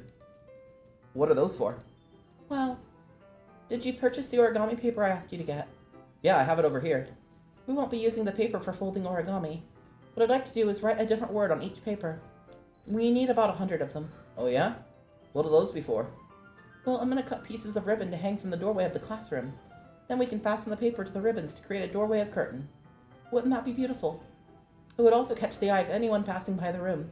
It may attract some to peek inside. That's really creative. I had no idea you'd be so good at this, Yuri. Is that so? Well, I suppose I do get a little intense, as you put it. Yuri giggles with red cheeks. Is it just me, or is she more relaxed when it's just the two of us? Or maybe the excitement she feels is from sharing something that she enjoys. Here's a marker, douchebag. You can write as many characters you want. I'll help you once I finish cutting the ribbons. Alright. Sitting on the floor together, the two of us get to work. I carefully draw a different character on each paper, doing my best to manage my bad handwriting. Yuri unravels a long strand of red ribbon to her desired length. Then she reaches into her bag once more and pulls out a pocket knife. Huh? The knife is strangely beautiful. The silver handle has an intricate pattern of waves etched into it. The blade itself is gently tinted blue. Hey, I've got one like that, but with a dragon on it. A dragon. That's no ordinary pocket knife. It looks really fancy. Well... Embarrassed, Yuri looks away. What is it? You're gonna think it's weird. Yuri, whatever it is, I've got no reason to judge. To each their own, you know? If you promise you won't be weirded out. Yeah, I promise. Alright. The thing is, I'm kind of into knives. They're just so pretty. I can't help it. I don't know what it is. The combination of the craftsmanship and the feeling of danger, maybe? What am I saying? Please don't think I'm weird for this. You're laughing at me. No, I'm not laughing at you. It's just funny how nervous you get when you share things. It's an interesting thing to be into, I guess. But I think it kind of suits you. Suits me. Yeah, it's kind of intense. Besides, it's a really cool looking knife, I can't deny that. It is, isn't it? Yuri relaxes her expression once again. Would you like to hold it? Sure, I'll check it out. Yuri hands me the knife, with the handle facing me. I take it and turn it around in my hands. It feels heavy and extremely solid. Where do you even get a knife like this? For me, it was a festival. Curious of its sharpness, I feel the point of the knife with my index finger. Ow! Douchebag! Why did you do that? Sharp pointy object, let me touch. Boom. I do that every time I pick up a knife. I'm like, It's let me just you. touch my finger. Yeah. I want to see how sharp this is. It's pointy. Oh. Yeah. We recently got a very dull knife for very fun reasons. And my first thing to do, not to see how sharp it was, but I just really hardly put it against my leg and was just like, and I was like, hey look, it works, it doesn't cut me. It doesn't cut me. And Spirit was like, what the fucking fuck? Did? The fuck? It's like, why would you do it like that? I'm like, the website said it wouldn't hurt me, so I'm just gonna. I had to test it. I was like, I had to be hard with it to make sure that if, we use it, I won't hurt you. And he's like, but you could have, gently touched yourself with it first. I'm like, nah, all the way. But it's dull as fuck except for the point. The point hurt a little bit. A little bit. Just a little bit. But in order to actually draw blood from anyone with that, you would have to be digging right in. Yeah, you would really have to. You'd have to actually stab someone point on with that knife to hurt anybody. It's almost as dull as our kitchen knives. Almost. Yeah, the kitchen knives barely fucking cut anything anymore, and I haven't gone out and got a sharpener for them, so you just have to fight a war anytime you want to cut meat for dinner. Yeah. I didn't expect it to be sharp. I barely touched it at all. It's my fault. I should have warned you. That knife is extremely sharp. It can cut through skin like paper. Oh no. A small drop of the blood trickles down the side of my finger. Yuri takes my hand and gives the wound a closer look. She stares at it, and it noticeably fidgets. If you're squeamish, I'll go wash it off now. Without warning, Yuri puts my finger in her mouth and licks the wound. Why the fuck did I know? I knew. You could tell. She really is me. I'm like, Blood. blood. Yum yum. Yum yum. I can feel her tongue curl around my finger. Startled, I instinctively pull my hand back. Oh, please forgive me. I wasn't thinking. Yuri lowers her head, her face burning up. Yuri. That's the most embarrassing thing I've ever done. Oh my god. How can I do something like that? I'm sorry. Sure, it was a little bit weird, and it took me by surprise, but I guess she was just trying to help, right? Yuri, I think you're overreacting just a little bit. She doesn't lift her head. What if she doesn't recover from this for the rest of the afternoon? Alright, you know what? This might be a stupid thing to do, but I do it anyway. I take Yuri's hand and lick the index finger in return. Douchebag! Did you really just do that? Now we're even. Yuri just looks at me like I did something wrong. I knew that would be a bad idea. You know, just for the record, I knew. If not for the sweet aroma of the jasmine oil, the air would be extremely heavy right now. You're so weird, douchebag. Yuri giggles shyly. Huh? Yuri calling me weird? I have no response to that. Where do you keep your bandages? I don't think I need one actually. It was a tiny cut. Look, it's already stopped bleeding. I see. That's relieving. You're still working with paper. You should have a bandage. The fuck? The tension is quickly lifted. We each resume our respective activities. I watch Yuri's knife cut through the ribbon like it's nothing but air. Meanwhile, I continue to make progress on the paper. After we finish attaching the paper to the ribbons, we lay them out side by side. It looks better than I expected and will be very effective as a door curtain. It looks great. Good thinking coming up with this, Yuri. Ah, thanks. It's just something I saw online, really. Are you ready to move to the next task? Alright, V. Sleepy, sleepy. Sleep Good nights. well. Good nights. Good night. Yeah, let's do it. What do you have in mind?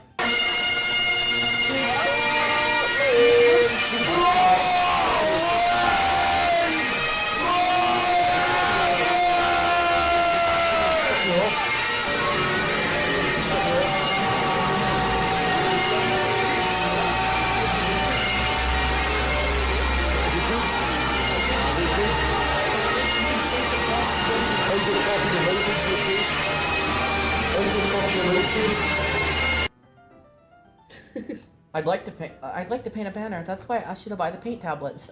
Damn it, I've hit puberty again. Again. That's right. One of the items Yuri had asked me to buy was a kit of watercolor paint tablets. We'll need about 6 cups of water to put each of the tablets in. Do you mind fetching those for us? Of course not. 6 cups of water. I'll be right back in a minute. Scotland for the road! Scotland for the road. Thank you very much. Oh, and just a bit of water is okay. If you fill the cups too much, it'll be too diluted. Taking Yuri's advice, I decided to use a small plastic bathroom cup rather than full-size glasses. Good idea. I put them in a plate to catch any paint that drips, and then bring back to my room.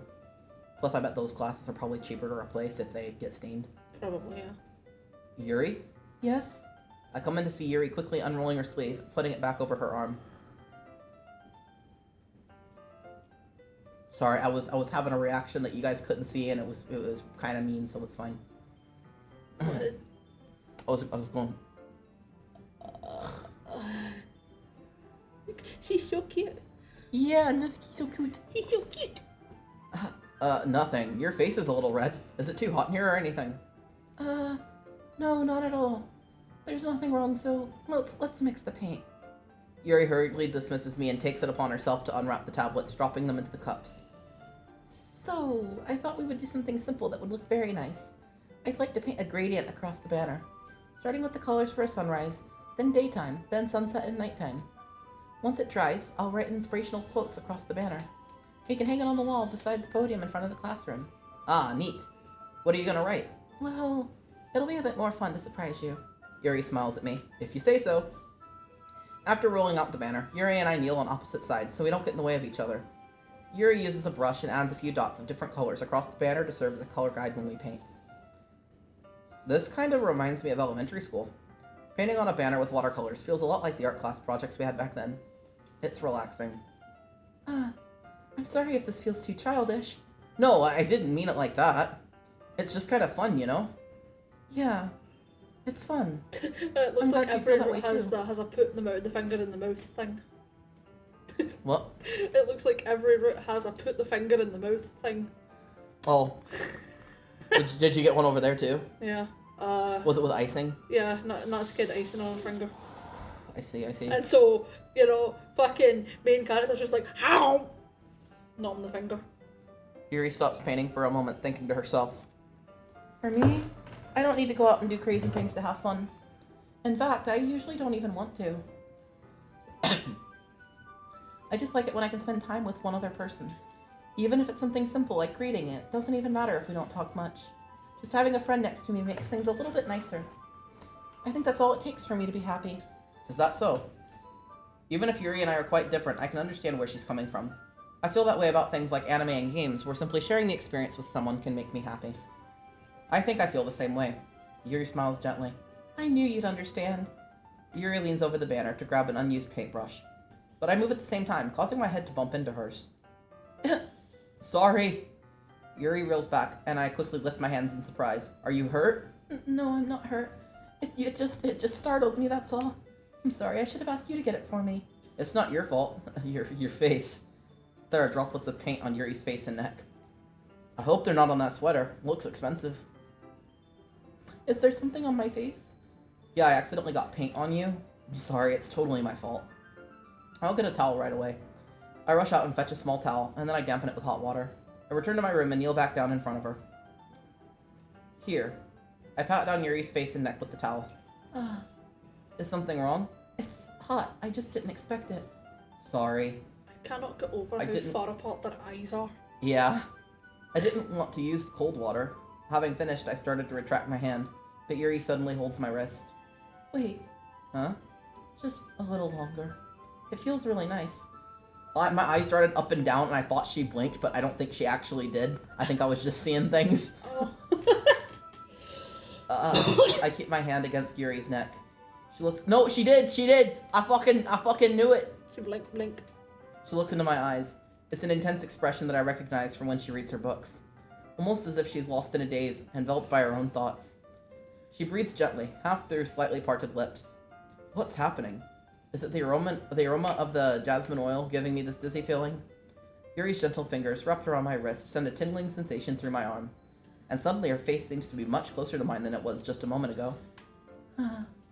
Yuri slowly pulls away. Sorry. I've been feeling a little lightheaded today. I didn't mean to space out. It's fine. The moment is over as soon as it began. Yuri picks up her brush again, but her movements seem clumsier, like she's unable to focus. I remain silent, forced to ignore the event that just transpired.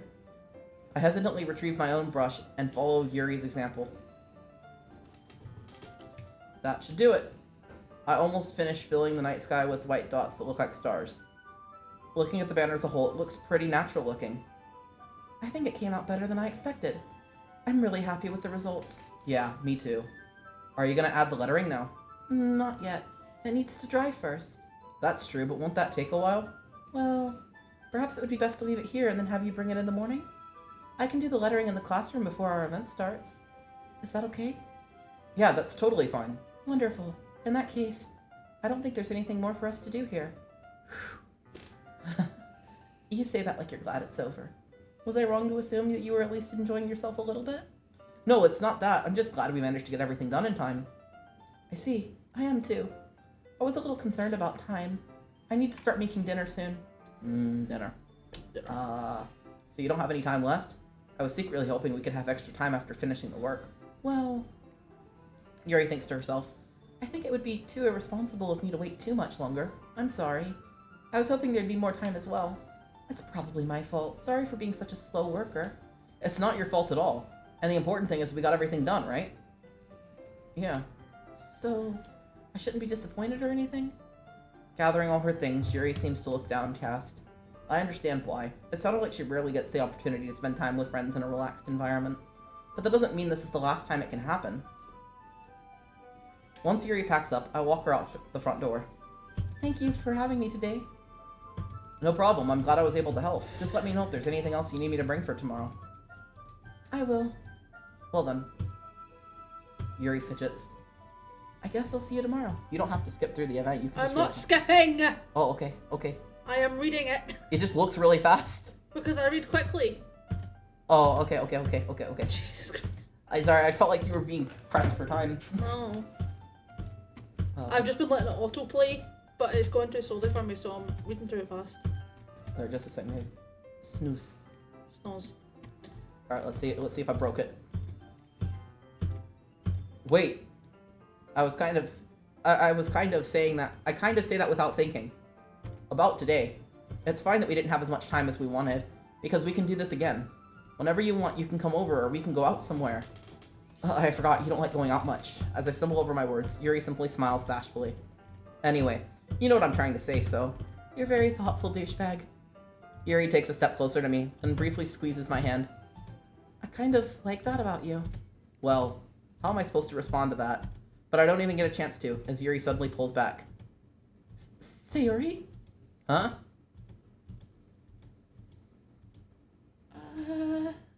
Hi, Dishbag. Sayuri, just now we weren't... It's okay, Dishbag. I just stopped by to say hi. Well, it was nice to see you. I'm sorry, but I'm already on my way to leave. Oh, really? That's too bad. But she also does the jump back thing. Mm-hmm. I see. I'm sorry. But we'll be able to be together at the festival tomorrow, so... That's fine, right? Of course. Sayuri beams. Yeah, so I'll see you tomorrow. Clearly embarrassed, Yuri hurries off. Sayuri waves... Sayuri waves goodbye after her. Sayuri, I thought you didn't want to come over today. Well, I tried staying in my room, but my imagination was being really mean to me. So I had to come here and see it for myself. Oh. Sorry, I didn't mean for it to freeze on you guys. You didn't miss much, it's okay. See what? What are you talking about? You know, how much fun you were having with Yuri. How close you got to her. It makes me really happy that you've made such good friends. It's all that matters to me. Tears start falling down Sayori's face. It's all that matters to me. Why am I feeling this way, douchebag? I'm supposed to be happy for you. Why does it feel like my heart's split in half? It hurts so much. Everything hurts so much. This would be so much better if I could just disappear. Are you okay? I keep looking. Stop staring at me. I am fine. Jesus Christ. So, is Spirit crying yet? No. Sayuri, don't say that. It's true, douchebag. If I wasn't here, then you wouldn't have to waste your sympathy on me. He's having to put his hand up so he doesn't stare at me. The spiritual demon hand is just like, woomph. You wouldn't have to put up with me being selfish. Monica was right. I should just... Monica? Monica was right about what? Sayuri, what I said before is true. I'm not gonna let this continue. Caring about you like this isn't the burden of your mind making it out to be. It's something that makes me happy. It's something I wouldn't trade for anything else. So even if it takes an entire lifetime, I'm gonna be by your side until you don't feel any more pain. But... Sayori looks away. I put a hand on her shoulder to reassure her. I'm scared, douchebag. I'm really scared. What are you scared of, Sayori? I'm scared that I might like you more than you like me. Sayori? It's true, isn't it? I was weak and started to like you too much. I did this to myself.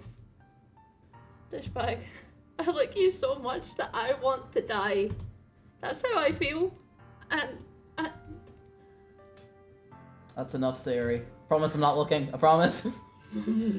I don't want you to hurt anymore. I slide my hand down Sayori's arm and squeeze her hand in my own. Do you remember how I said, I always know what's best for you? Do you still believe me? Wordlessly, Sayori nods. Even if you don't understand all of your own feelings, I know what you need the most right now, and that's what I'm going to give you. Alright, anyone in the chat have strong opinions? We will do whatever you say.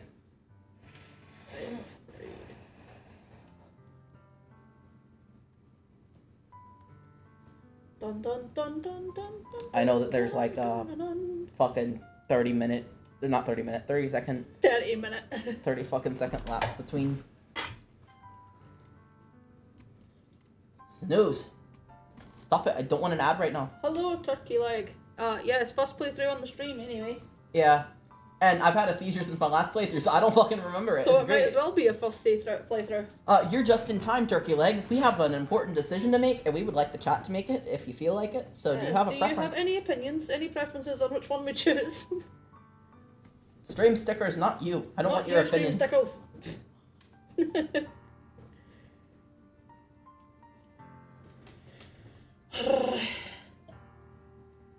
It's a difficult choice to make. Like, even not even talking about, you know, in the context of the game, but just in general, if you're having this conversation with someone, like, do you tell them that you love them just so that they'll be happy, Do you tell them that they're your dearest friend because that's true? I mean, you could love them, but as a friend. But that's still gonna crush them. But, like, do you tell them that you love them? And, you know...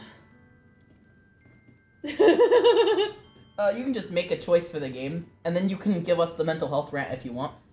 Oh, shit, sorry. Is the game breaking again? Every time I have to click out of it to fucking snooze the ads, I have to re-F1 into it. I keep forgetting I have to do that. Oh, okay. Doki Doki really does not like working for you, does it? No. This game glitches the fuck out even when it shouldn't for me. I mean, me personally, I think you should pick You'll Always Be My Dearest Friend because he does not love her. Yeah. Not in our playthrough anay. For me, it's Yuri anyway. for her... I can't believe I'm being misgendered by my own fucking husband during Pride Month. Alright, right. During Pride Month. I'm sorry, I was mixing you and Yuri's pronouns up. I'm sorry. Yeah, my favourite is Natsuki. This is Natsuki, yeah.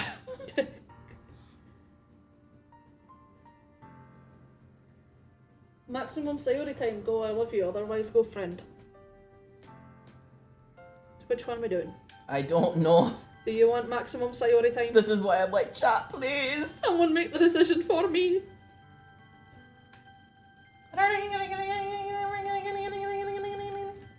What if I just do like this and then I just click one? You watch my screen so you know which one to click, but Okay. You are away from the options. You're on the other screen now. Stop it. Let's just okay.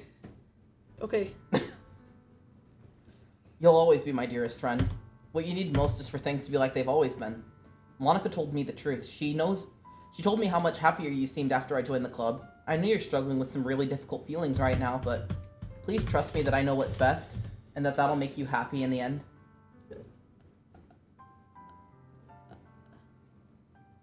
Yeah, I get you. I promise I'll help things get back to the way they were. I see. Sayori forces a smile through an incredibly pained expression. Is this what it feels like to get stabbed in the chest? I should write a poem about this.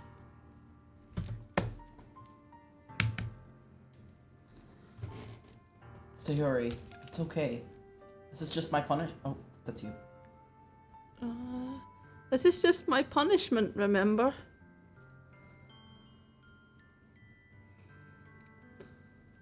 For being so selfish. So, please don't worry about these stupid feelings. I know you're right. I knew this whole time that there's no happiness down that path. Yeah, MC is fucking he is thick such as a fucking dumbass. brick. There is no fucking common sense in this man's head whatsoever. By the way, guys, I've used up all of my snoozes, so I am sorry. An ad is going to start in like a minute. But hopefully those of you guys watching this is not your first playthrough. Hopefully. That's why I came here. Just so that I could get the answer I needed to hear. And the other thing. You're also right that I just want it to go back to the way it was. Yeah, exactly. Call the fucking police. Get this girl to a hospital. Stay at her house. Do not leave. Like, it's so fucking obvious what is going through her head. And he is just such a fucking numbskull. It's just like, she's sad, but, boob lady. Like, I had a friend, and I'm gonna be frank, I did not like this friend very much. We were friends out of more obligation than anything.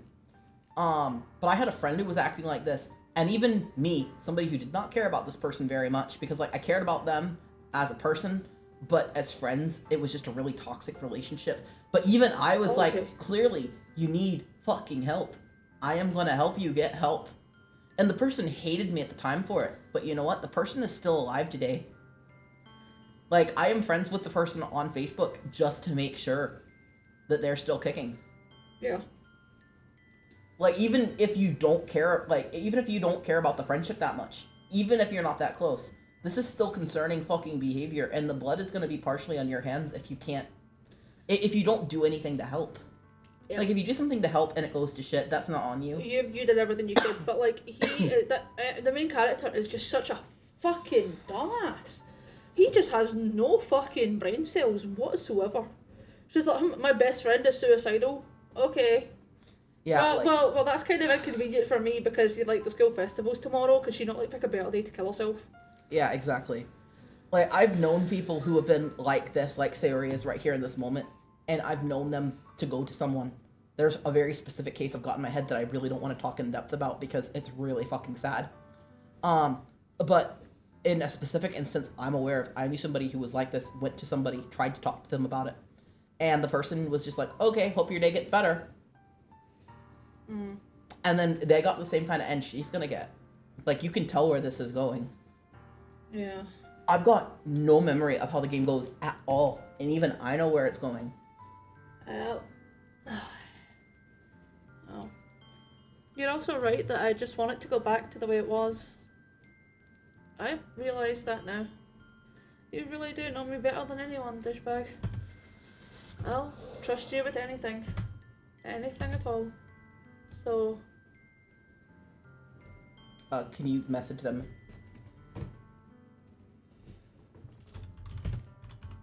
Sayori's smile finally breaks. All of a sudden, she turns around and drops to her knees. Get ready, you get to do a scream.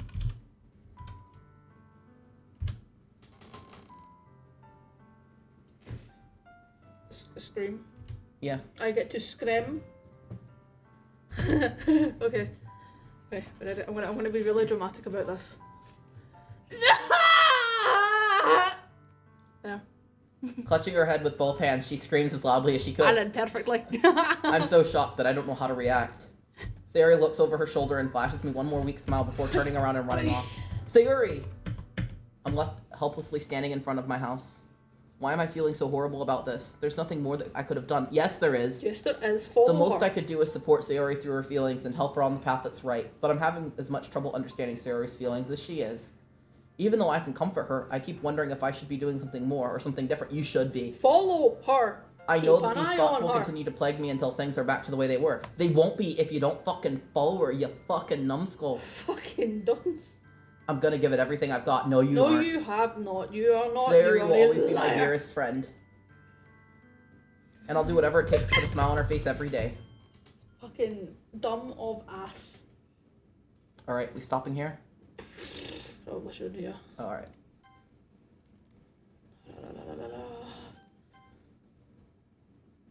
Alright guys, it's the day of the festival, which means we're gonna pick this up next week. Young. I know some of you still have ads. It's fine. You'll come back and see us on Just Chatting and you'll know what's up. It's fine. It's fine. It's fine. So, Spirit, you got any ramblings for the next 30 seconds or so people can actually hear our little announcements and stuff? The main character is a dumbass. And also, I believe this next section is when things start going tits up. So, those trigger warnings that we have pinned at the top of the chat, you know, that everyone's been like, what? It's such a cute game. Why? The thing we've been fucking joking about. They are going to come into effect really soon. It'll be next stream, definitely. Next Wednesday, yeah. That content warning pinned at the top of the chat will come into full effect. Because it doesn't matter which route you take, you are still fucked diddly upped. Yeah. I would imagine there's one route if you take, you're slightly less fucked, but we didn't take that route on purpose. Yeah. Purposefully avoided that route. Because, you know, we had to, you know, focus on the rest of the girls. Yes. Because despite what she may think, it is not the Monica show. But anyway, despite that, yeah, sorry, it's a 3-minute ad break because I don't like them to happen constantly. So I put them at 3 minutes, and then usually I snooze them until we're going to take a break. But we were really close to ending the stream, and I ran out of snoozes. I couldn't snooze it any more than I did. Yeah. So it was going to happen at some point. You missed me deafening everyone who didn't get the advert. That's about it. But it's fine. Sayori screamed, so I was like, okay, I'm going to like fully play into this. And I backed away from the microphone, threw myself down, and I screamed. So It's fine. This will be up as a VOD really, really soon, like in the next couple of minutes. And when it comes up, if you want to see what you missed, you just go to 3 hours and 33 minutes in, and that will be right where the ad started. That is what it is, yeah. It was like 3 hours, 33 minutes, and like 30 seconds, I think. It's almost perfect, almost. But yeah, we are 3.5 hours in, and that's our usual cut-off point because it is now 10:30 at night, and I am tired. Thank you for the follow, Turkey Leg. Oh, thank you. You back up at 7-7. It's a pretty number. It's a pretty number. Thank you so much. Pretty number. Mwah, mwah, mwah, mwah, mwah. Love you. Why don't you throw down the Discord real quick? Okay, yes, I can do that now that people can actually hear us and our bullshit. Okay, we have a Discord server.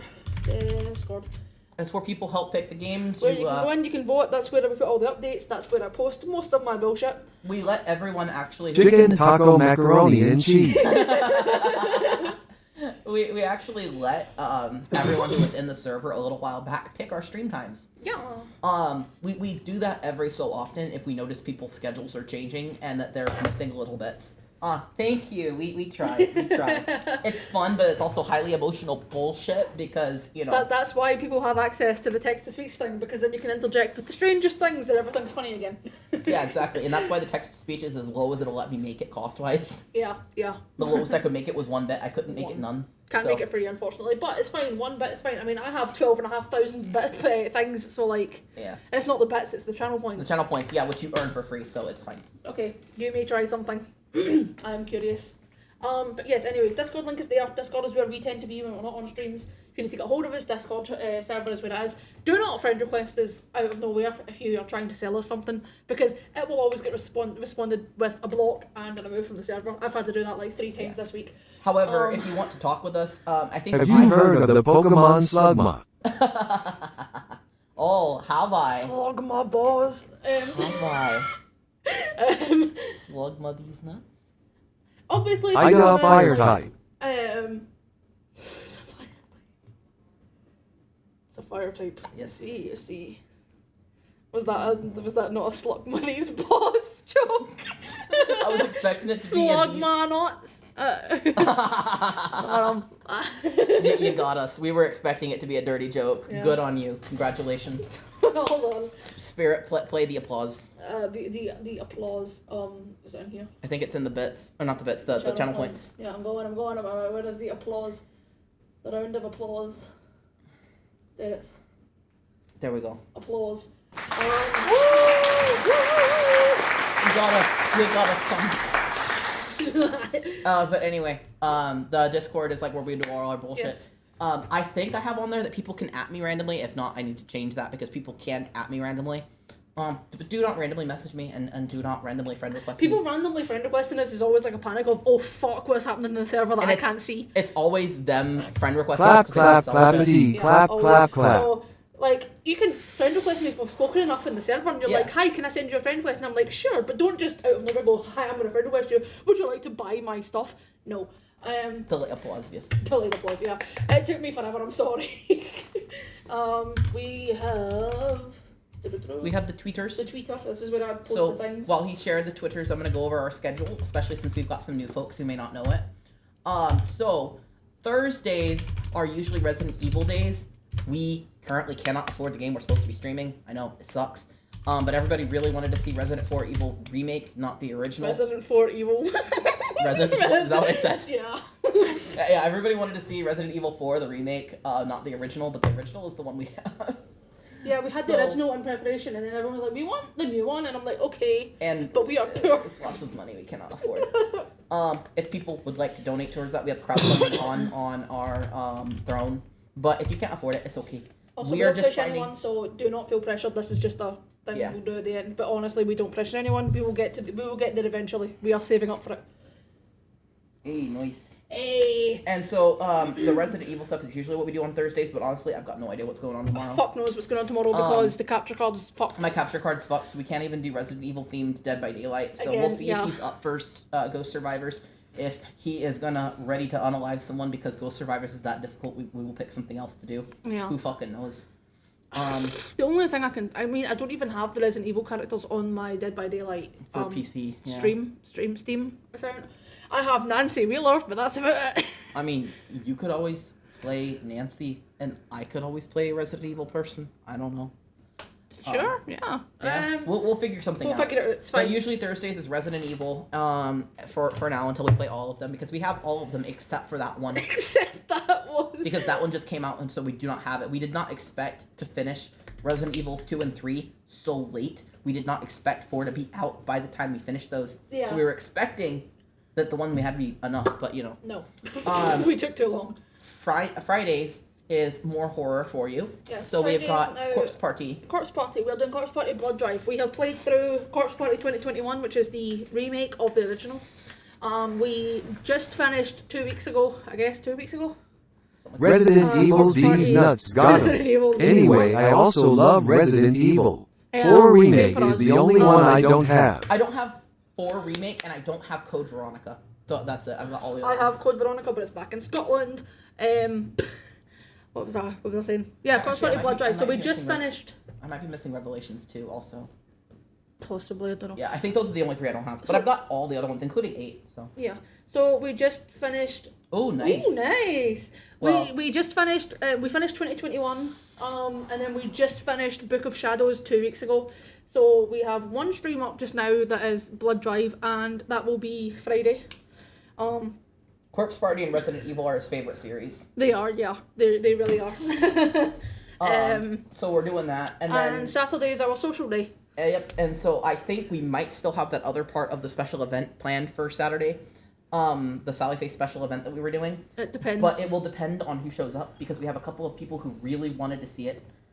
Yes, Scotland. My husband is from Scotland. Scotland. Yes, I am Scottish. Yes, we actually have a little Scotland Excuse me, soundbite. yeah, but if you don't I'm have gonna enough do channel this. points, he's gonna do it. I will do it. If you need to turn down your volume, do it now. It's very fucking loud. And we can't make it any You quieter. can't so- make it any quieter.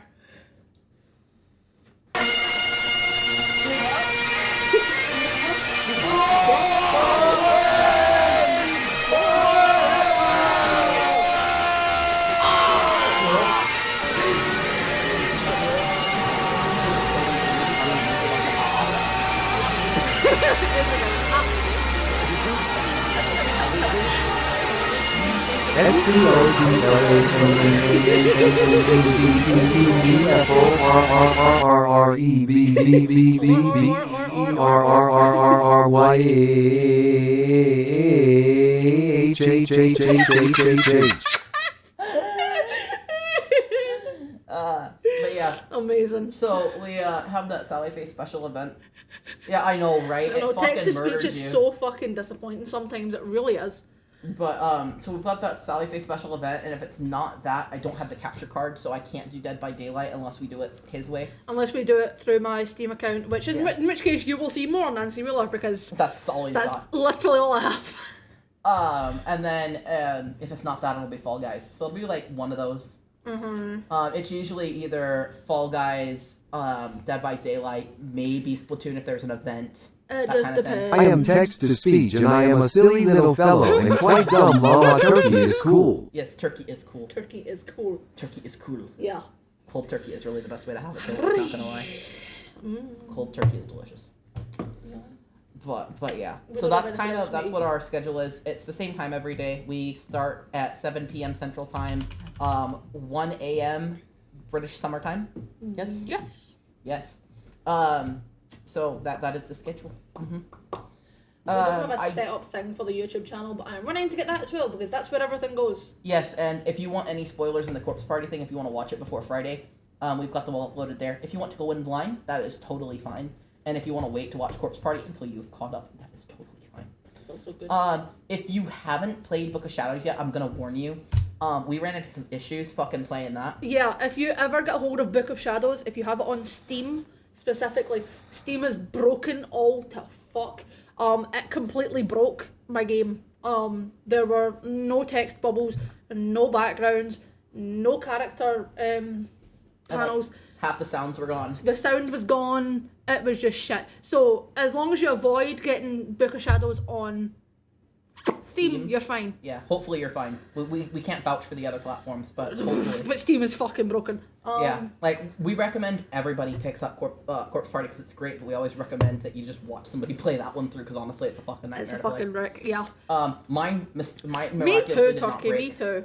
I am also a console boy. I am a PC boy, but I am like not PC master race holla holla kind of person. I don't like the keyboard. I prefer to use a controller. The only reason I prefer PC is because it's a lot harder to carry a PlayStation or something around with you, and the games tend to be more expensive. You can get Steam games a lot cheaper, and so that's the only reason I'm a PC person. No. Because it's easier to carry a laptop versus a console and a portable monitor. Yeah. And the games are just so much cheaper because there are games that I buy on Steam that cost me like $1, and if I was to buy it on console, it would be $60 because I just have to wait 6 years, and then I go to a fucking cash generator or a game or something, and that's fine. Yeah, exactly. Like, I completely get you. Yeah. I would be a console boy if stuff was more portable. See, if they came out with a version of the Switch that it actually ran really, really well, that would be my go-to. Because I actually have a Switch that's modded to fuck so that it can play PC games like a Steam Deck. So I can play my PC games from the couch and kind of have it like a console because I can dock it whenever I want. And because it's playing from the computer and just streaming to my Switch, it runs really well.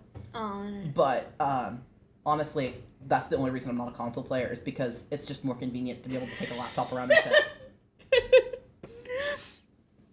Yeah. Fair. Yeah. That's fair. Fair. Speaking of Android, I've run Linux and Android and a Wii from my hacked Switch before. My hacked Switch now only plays PC games. And then I've got a couple of game carts for like us too. I want to say it was Breath of the Wild and stuff that I've modded. And that, and Skyrim, I modded Skyrim on there, though I didn't play it for very long. I got really bored with it because on the PC was just better. There were more mods for it. And on the Switch, you can only use, I think it's 5 mods at a time for any given game, which kind of sucks. Yeah. Yeah, so you can actually do it. There's a little application you can get if you have your Switch jailbroken. And what it lets you do is it basically uses your NVIDIA game capture if you've got NVIDIA drivers on your computer. And it's the same exact thing that like the Steam Decks and the NVIDIA little console can do, where it just streams it as a video to your console. But like all of your game input goes to the computer and plays the game, and then the video comes from the computer to the Switch. It's pretty nifty, and like I said, it runs just like it would on PC because it's not actually running on the Switch. So I can run my modded to fuck like Fallout games and stuff in handheld mode and play them on the couch while watching The Walking Dead. It's fucking sweet. Sweet. It's sweet. Sweet. But yes. Yeah. Yes. Anything else we can think of? Yeah, it's more like it's basically like an HDMI connection almost, except for it's doing it wirelessly. Yeah, through the. So you would still need a good PC. I think there's a way to also stream from PlayStation. I don't know if there's one for Xbox, but I know there's one for PlayStation to a Switch. But honestly, at that point, you're better just getting a Vita. Vitas are fucking cool. Or, downloading the PlayStation Remote Play. Oh, I didn't know that was a thing. Yes, Yeah. do that. There's a Sony Remote Play thing. I think it works better. I don't like Xbox. Imagine it. Yes! I don't. I like you. Xbox. You're my friend. I'm not a big Microsoft fan. I only use Microsoft on my PC because finding stuff that works for Linux properly is a fucking nightmare when you get into the really niche shit. And so, like, a lot of the V2B stuff doesn't really play nice with Linux. Yeah. You have to have a sandbox little fucking virtual boy thing to play your PC games half the time. Yeah, your big exclusive is fucking Halo. Like, what? Yeah. I touched Halo once and I was bored, okay? Once. Whereas, like, PlayStation had the little Sackboy guy and Crash Bandicoot and all that shit that was exclusive for it for a long time. Yeah. Like, I love Crash Bandicoot.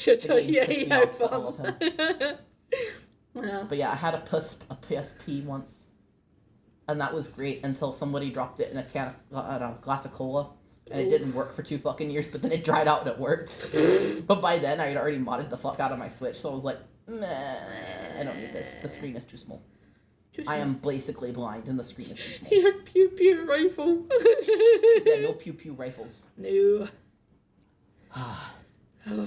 But yeah, I only use PC out of like the Microsoft stuff on my PC out of convenience. I only primarily use PC out of convenience. It's not a matter of preference. It's just for me, it's more convenient. For a while, I was couch surfing and going couch to couch, and I didn't have the ability to have a massive like console setup or a PC setup or anything. So I was just playing on a rinky-dink laptop, and that was me. I am stubborn as fuck, and if I can get it for my PlayStation, I will get it for my PlayStation. If I can't, then I suppose I'll get it on Steam. Yes, I completely get you with Nintendo. It's just... Ugh. Yeah. They do make some really good games, but they also make some really, really ass-backwards decisions. Yeah. Honestly, Microsoft is the same way. PlayStation, being run by Sony, which is a fairly smart company unless they're trying to make phones. Them trying to make phones, they make stupid fucking decisions. But for the most part, Sony is a fairly smart company. I had a Sony Xperia for a while. That was really good. I liked that. Oh, they were good, but the problem was they were making the phones great, but they were not making what people wanted. Yeah. And so people stopped buying them. Yeah. Yeah, Nintendo, yeah. I'm a Nintendo child. I grew up on Nintendo, didn't play anything but Nintendo until I was 12. By that point, I'd spent over half my life playing Nintendo, so I was very married to it. But even I, as a Nintendo child, will tell you, the company makes some real shit decisions. Mm-hmm. So, I used to really like playing stuff on my Switch, especially when I was homeless for that bit, because it was so much easier to just play it on my Switch that I already had, that was fit in my pocket size. Especially when my PC started going crap on me. But basically, once I got over that and got into a stable place where I could actually have a good setup, I got a good PC. Because I needed it for streaming. My laptop couldn't stream the VTuber stuff at all. It was way too weak. Honestly, I only ever got Nintendo consoles as a kid because I really liked the Harvest Moon games, and the Nintendo DS was just... did not suffer enough. So Nintendo was the easier way to get it. Obviously, I think it is a Nintendo game. But then they released 2 of them for the PlayStation 2. Actually, speaking of, if you have Nintendo Online, you can get the first Harvest Moon game on there right now with the basic Nintendo Online, if you didn't know that. So I told Spirit he's squeed. I shrieked, yeah. And yeah, you did not suffer enough. Clearly, you had to pay another membership to play more of the games that you already own online. I get that the servers cost money to host. I understand that.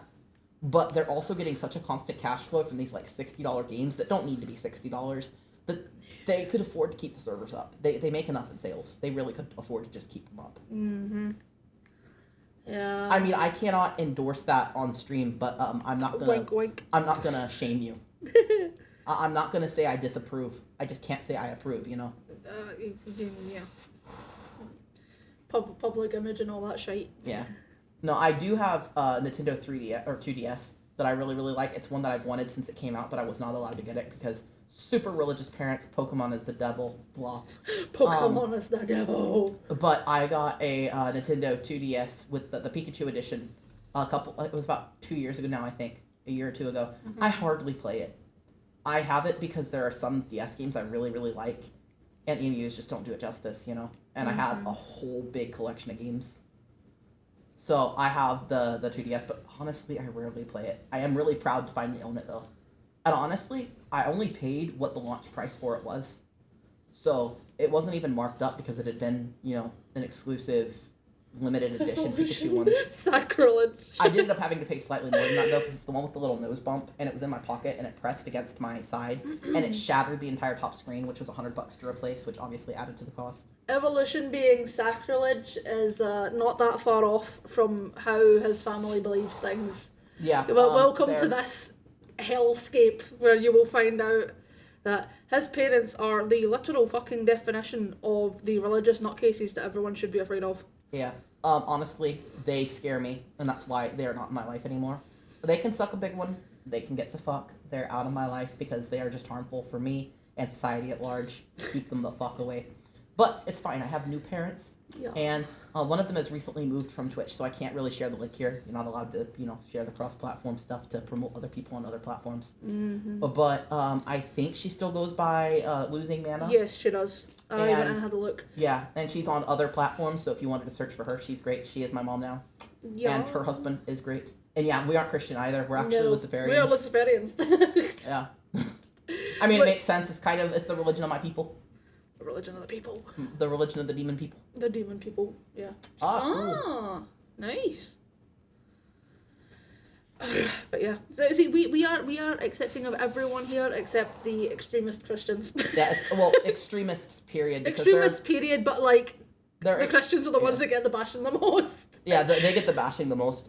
We've also had like 1 or 2 times when I first started this channel, back when I was a flesh tuber. Not that you will find any footage of that. The extremist Christians and the Wiccans. That's what I was about to say. I had a couple of extreme Wiccans come in and start telling me that I was not living my life right for the Mother Goddess, and me transitioning was a sin and blah blah blah.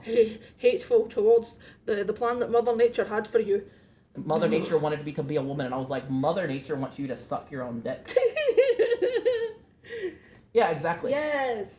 We have a giant coexist flag outside of our place because we're like, please, everyone of everything is welcome as long as you're not an absolute dipshit of a person. Mm-hmm. If you are an absolute dipshit, whether because you have exclusionary beliefs or, you know, you're just a fucking dick, either way, not welcome. Not Anyone welcome, else, yeah. welcome. Everyone else is welcome. We so open funny. our arms to you. It's so funny because there are people that I met in my life who were fucking weary of me back when I still lived with my birth parents. Because, you know, they would look at me and they would go, oh, you're clearly some weirdo that's been raised in this cult and you're going to be so judgmental and harsh and stuff. Well, when I left their specific church and when I came out as gay and came out as trans and stuff like that publicly, they were like, holy shit. Like, you're not a judgmental asshole. And I'm like, no, I never was. People just assumed I was because, you know, it was conform or get the shit smacked out of you. And I chose conform because I'm not an idiot and I valued my life. Yeah. But, you know. And yes, I totally get that. That tends to be the belief we have. Like, you can believe whatever you want. We will respect you.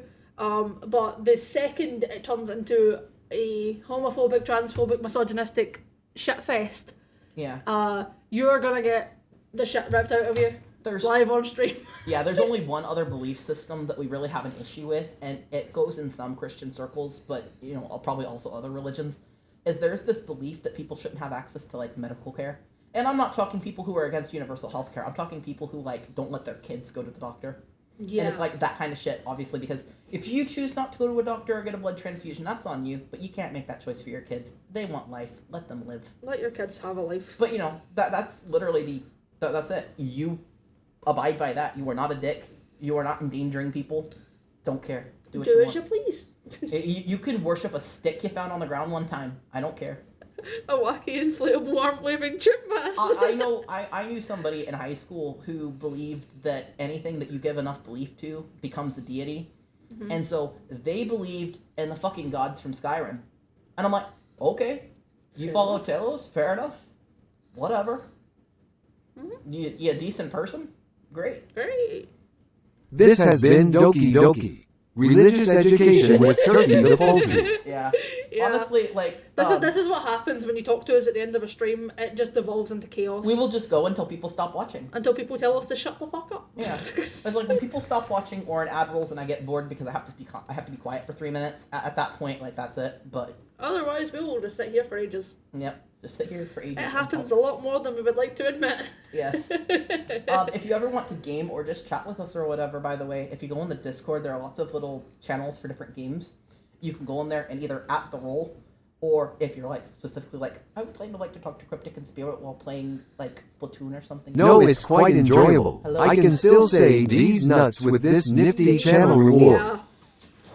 I can say these nuts with my voice. These nuts. These nuts. And I can sit here and drink my rose tea, or my strawberry tea. I almost said rose tea, my strawberry tea. I mean, it would be rose tea if you were going to, you know, keep up with the bullshit you were spewing earlier. You know, about how it's rose tea from the roses out the front that have been charred by the fire. It's rose and strawberry tea, but it's primarily strawberry, so I have to be honest. Whoa, look behind you, it's Candace. Candace dick fit in your mouth. Oh, I sure fucking hope it can. Yeah, that's another thing that we get flack for. Like, people are like, but your sexuality and the Candace Lynn from Phineas and Ferb. I'm gonna be honest, I could see that from a mile away. I was like, this is gonna be a Phineas and Ferb thing. No, I He have was the, I have, blindsided. I have the mind of a 12-year-old, and I'm like, can this dick fit in your mouth? I was like, no. You're gonna try it. Y'all have dirty minds, SMH. I'm a wholesome lad. Well, we are not wholesome lads. Check out my Twitter. It's mostly me talking about my dick. My Twitter That I is only 90% kind of that one account that's like, don't stick this in your ass. And then Flat Fuck Friday! Flat Fuck Friday! I missed Yeah. Flat Fuck Friday for 2 weeks and I felt so bad. He had a fucking meltdown. I cried. I was like, I missed Flat Fuck Friday! And so today I was like, remember to post the It's Wednesday, my dudes, or whatever the fuck thing that you told me to remind you about. He's like, you were supposed to remind me about Flat Fuck Friday. Did you say Dick? Dick Grayson? Robin? Are you a Batman fan? I was. I used to sit and watch Batman with my dad. I was one of those cringy people who was like way too into the Joker, but I had a good reason. See, I was used to everybody I loved hurting me, so I figured it was okay. Yeah. And then I was like, oh no, never mind. I'm into Poison Ivy. Fuck that. Never mind. Not that Poison Ivy would be into me, because she's a lesbian. But I would do anything for Poison Ivy. It's okay. But yeah, no, we'll be sitting here and be like, that guy's hot. I'd bone him. And people are like, but you're married. You're not supposed to have to puberty. It's like, we would both. Hey man, don't call me out for liking the Joker. You know, if you do, you do you. Just don't be one of the weird cringy people on like Facebook who, you know, you change your name to the Joker and, you know, you just, no, Or please. you give yourself the fucking married thing and say that you're married to the Joker. And we're like, no, you're fucking not. Grow up. I had like 3 people on my Facebook timeline that had married too, and 2 of them were the Joker and the other one was fucking Bane. Oh. I was like, you know what? Not fair. Okay, and you enjoy yourself. Yeah, Mark Hamill is fucking lit. I like him. Mark Hamill's the Joker was the only one I ever really liked. Him, well, actually him, and fuck, huh? I'm sorry. The other guy. Honestly, I do not remember half the people that have ever played the Joker. It's- But I remember Heath Ledger. Heath Ledger, yeah, that was the other one. Heath I was Ledger, really is it? into Heath Ledger. Like, I'm just into him as a person, honestly. Like, I'm into him the same way that I was into fucking Kurt Cobain before I found out he was dead. I went into like 2010 not knowing he was dead. Do you know that Heath Ledger is dead? Yes. Okay. I actually cried about that. I also cried when Robin Williams died before you decided to remind me about that and bring me to tears. Mark Hamill. That was beautiful. I love that. Amazing. But, and people be like, you can't be. It's like, listen, we would both let the trickster from Dead by Daylight take us if we could.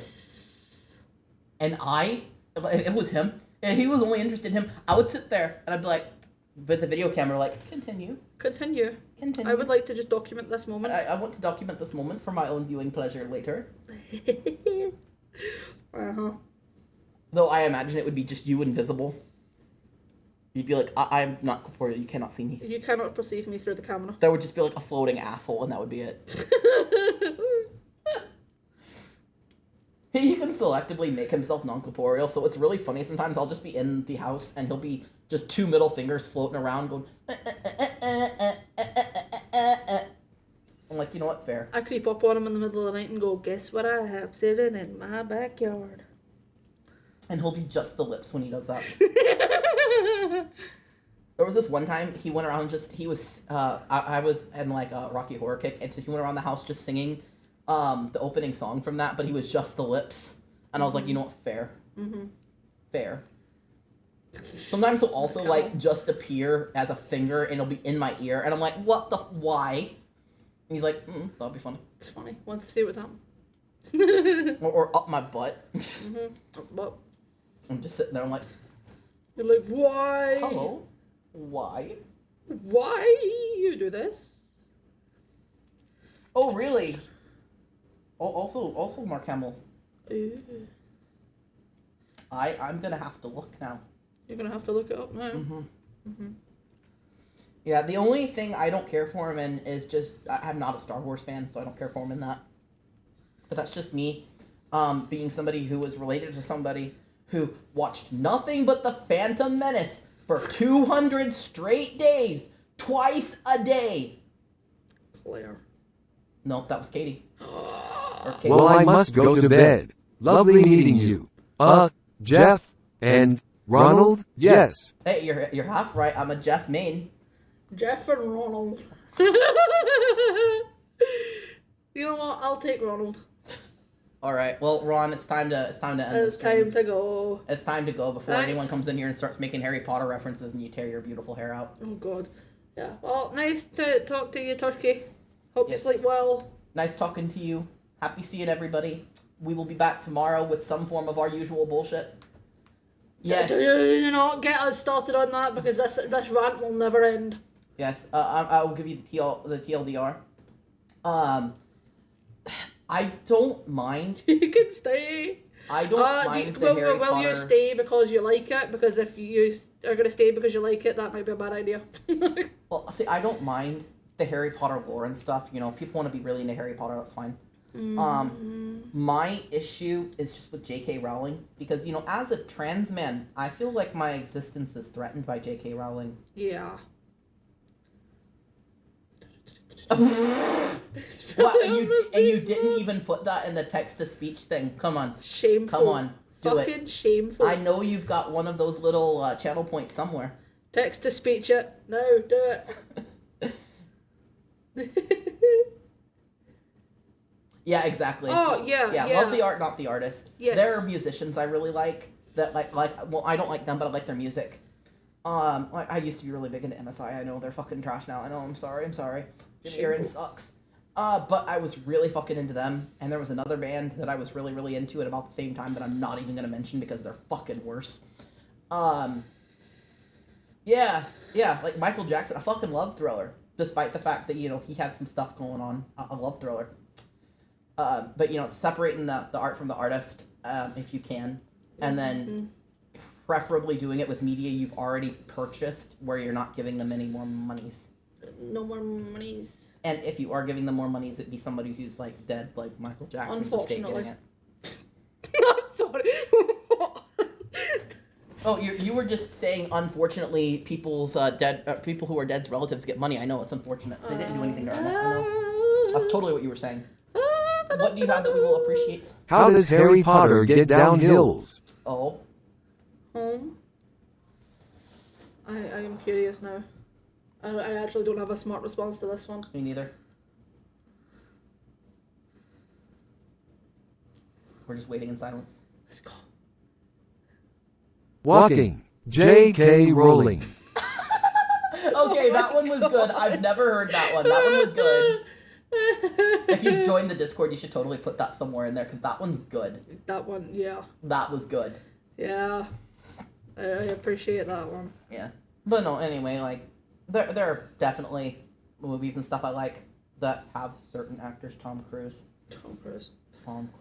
in them, where I really don't like the actor Tom Cruise. But I've already purchased the movie once, so I will watch it as many times as I want until the DVD breaks. Break. Yeah. I guess that's fair. You do. That is very true, and I get that that's the case for a lot of people, and But we are picky, and we are like, nah, you do not want us to be alive. We do not want to support your works. just, you know, if It's fine. I got all of her stuff without having to pay her a red cent for it. I went to Half Price Books and got them all there. So I own all of the Harry Potter movies.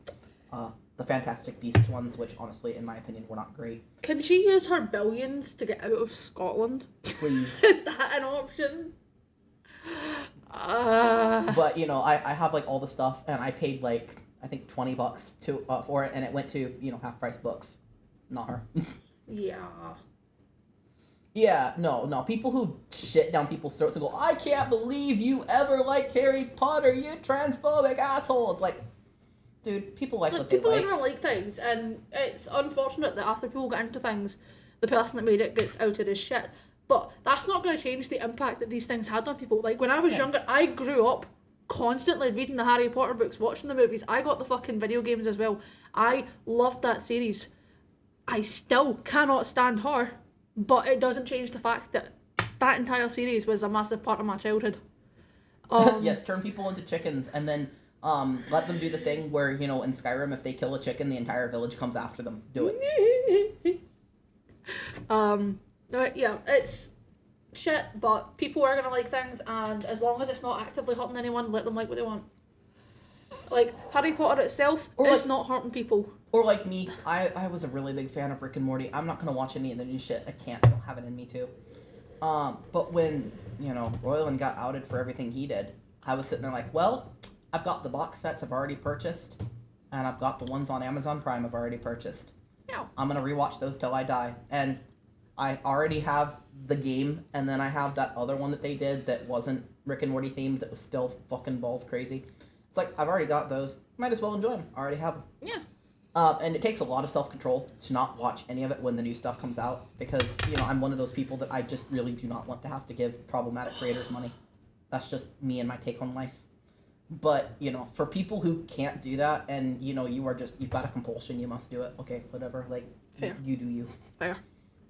It's just the hope that, like, if enough people stop supporting it, that maybe the person will realize, yes. There's nothing important, I'm just doodling. Oh, you're doing a doodle, okay. I'm doing a doodle. It'll, you know, people will realize, oh, snap, maybe I should be less of a shithead. Mm-hmm. Yeah, exactly. Like, just respect people and their decisions and stuff. As long as nobody's hurting anybody, you do you. It's the fact that she dug herself a hole, and then instead of apologising for it, she dug herself in deeper and deeper. Yeah. Like, you can be someone that advocates for women's rights without shitting all over transgender people. No. Like, I do agree that in certain aspects, this needs to neutralise everything gendered. It's gone too far. But you can say that without going, these trannies are ruining my life and they're taking everything away from women. Like, there is no need for that. Yeah, it's like, and honestly, if she went about things in a less catastrophic Turfy way. If she went about things in a less catastrophically turfy way, then she'd probably get more of the outcome she wants. Yeah. So I don't know anything about the Miranda Sings thing. I can't speak on that.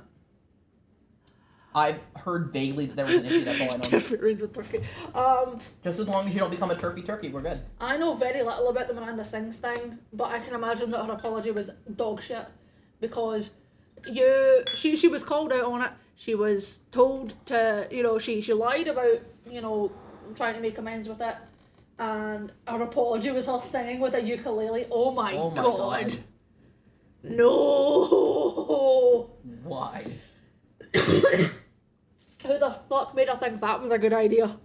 Jesus. Yeah, see, on the occasions where I say stuff that I probably shouldn't, and granted, the stuff I usually say that I probably shouldn't say isn't really that bad. It's just, you know, sometimes the tism gets to me, and I don't think before I talk, and I say something that's a little bit mean. I will give a genuine fucking apology because it actually bothers me that I hurt someone.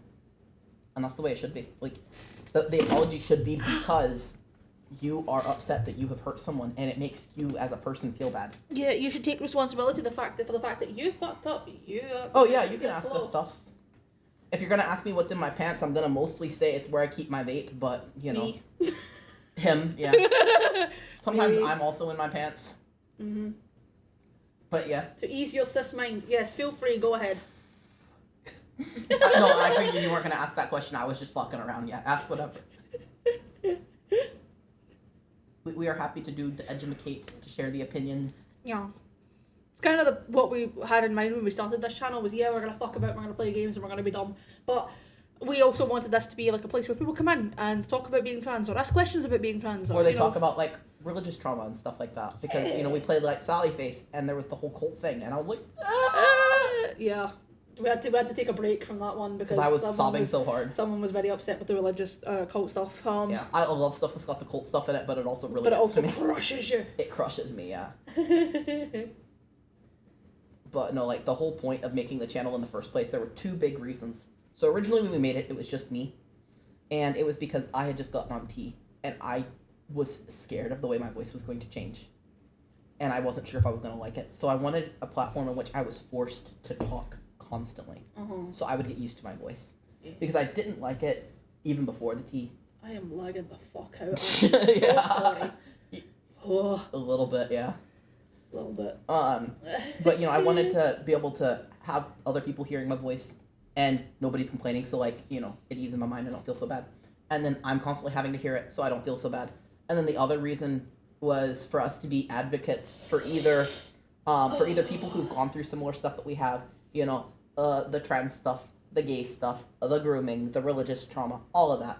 Be advocates for people like that, but also provide education to people wanting to learn more about what that kind of stuff is like. You would be best answering this question. I have never seen Oran High School Host Club. My immediate response is, those are dodgy terms to use towards people. I would not. Those are offensive regardless of whether you mean it to or not. It's like a cis person walking up and calling a trans person a faggot. It's not allowed. Well, think of it kind of like this. You may not have seen Oran High School Host Club, but you saw Rocky Horror recently. Yes. So, okay. Personally, if it was by a close friend, I would not give a fuck. But a random stranger walks up to me and calls me a tranny, I'm gonna have a problem. Yeah, it's a context, a situation kind of thing. If it's like a friend or someone you can trust who genuinely doesn't mean it in a bad way, fine, whatever. You know that they're not there to make you feel like shit for being yourself. If it's someone random walking down the street that looks at you and calls you a fucking tranny, then it's gonna be an insult and you're right to be offended. But if it's a friend, I guess that's fine. And another one I can speak a little bit closer to is when I was in high school, there was this cis-het guy, cisgender, heterosexual, not at all gay in any form, not queer in any form. But he had some mental problems and was really, really bad at reading a room and knowing what he should and shouldn't say. Like, this guy said stuff that you would get grilled on the internet for saying. Mm-hmm. And I remember one time we were hanging out or whatever, and he was, looking at a picture of, a guy or whatever that, his girlfriend had told him was attractive, and he's like, I don't know, he's like, I kind of need fag eyes on that, and he elbowed me and was like, can you look at that, what's a fag like you think? And I did not care. I knew that this guy did not mean it. It really did not bother me. But I still gave him the, hey, heads up. If it's somebody who's not me, you probably shouldn't say that. Because a person who is not me and doesn't know that you're not great at thinking things out before you say them, and also isn't really cool with you as a person, is going to take that offensively, and you're going to get, punched in the dick. Yeah. It's a situational thing. Yeah. So if it's, someone you're close friends with and you know that person's not going to take offence to it, some of my friends could say that to me and I wouldn't be offended. I would just laugh it off because, one, I'm Scottish and that's what people do up there anyway, and two, they're my friends and I know that they're not doing it to offend me. It's fine. As long as it's in a friendly situation with someone that you trust and understand that it's not doing it to be offensive, fine. But don't walk up to strangers doing it. Don't walk up to people that you are vague acquaintances with, not people that you don't have a solid friendship with. Don't do it to them. But if you're close friends with people, whatever. I would imagine that it's probably more a sense of they're very close with each other and can get away with that stuff. Yeah. We call each other the F slur all the time. All the time. All the time. It happens at least 50 times a day. Yeah. All the time. Because we think it's funny. It's funny. It's funny. It's hilarious. But if somebody, if say you had a guy and, he's got the chewing tobacco and he gets out of his Ford F-150 and it's got Trump stickers on the back and a Confederate flag flying off of it, and he were to walk up to my husband and call him a faggot, I would have a problem. Yeah. I would have a big problem. Yeah, the early 2000s were a different time. Yeah. But I think it does, probably more fit it's a situational thing. In that situation, they're probably all close with each other. Yeah. It's iffy because it's highly unlikely that it was an actual queer person that wrote it, but it's fine. Now, if you're in a situation where, say, you were on a stream or something, say you were co-streaming with us or something, right? Or you're doing a live video for something, or your video is going to get posted on the internet. Even if you're really close friends with the people, don't get caught saying the word. The internet will drag you to fuck. So even if your friends are cool with it, the internet will not be. Yeah. So, I've got a couple of friends that I've had on with me back when I was doing the stream by myself, and I would say shit about like that about myself, and they'd be like, remember, I can say it. If you say it, you're going to get dragged. Yeah. I'm like, I don't personally care. You can call me that stuff to my face whenever we're not live, whenever we're not on the internet. But the minute we're on the internet... Y'America, them liberals and their agenda let me drive my Ford F-150 and walk AROJND with my cannon strapped to my back. They won't let me. I love that there's a slight echo going on because I can hear it from you, from my stream. It's the echo makes it so much fucking funnier. Yeah. Oh. But, I mean, just generally, it's kind of like you wouldn't walk up to some random girl and say, hey, bitch!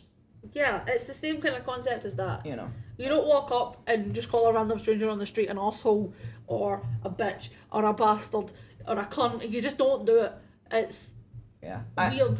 Yeah, exactly. It's like, you know, like, unless the person's actually being a bitch to you, maybe. Yeah, But you know, just in general, like someone that's just walking out of like the nearest fucking Target with a shop, and you don't walk up to her and call her a bitch. That is something that actually pisses me off that gay people do.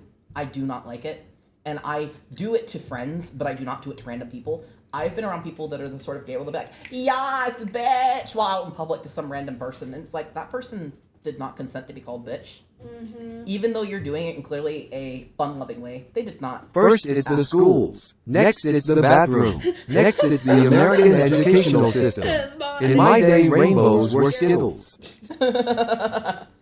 And the Skittles were rainbow instead of not being rainbow like they are this month.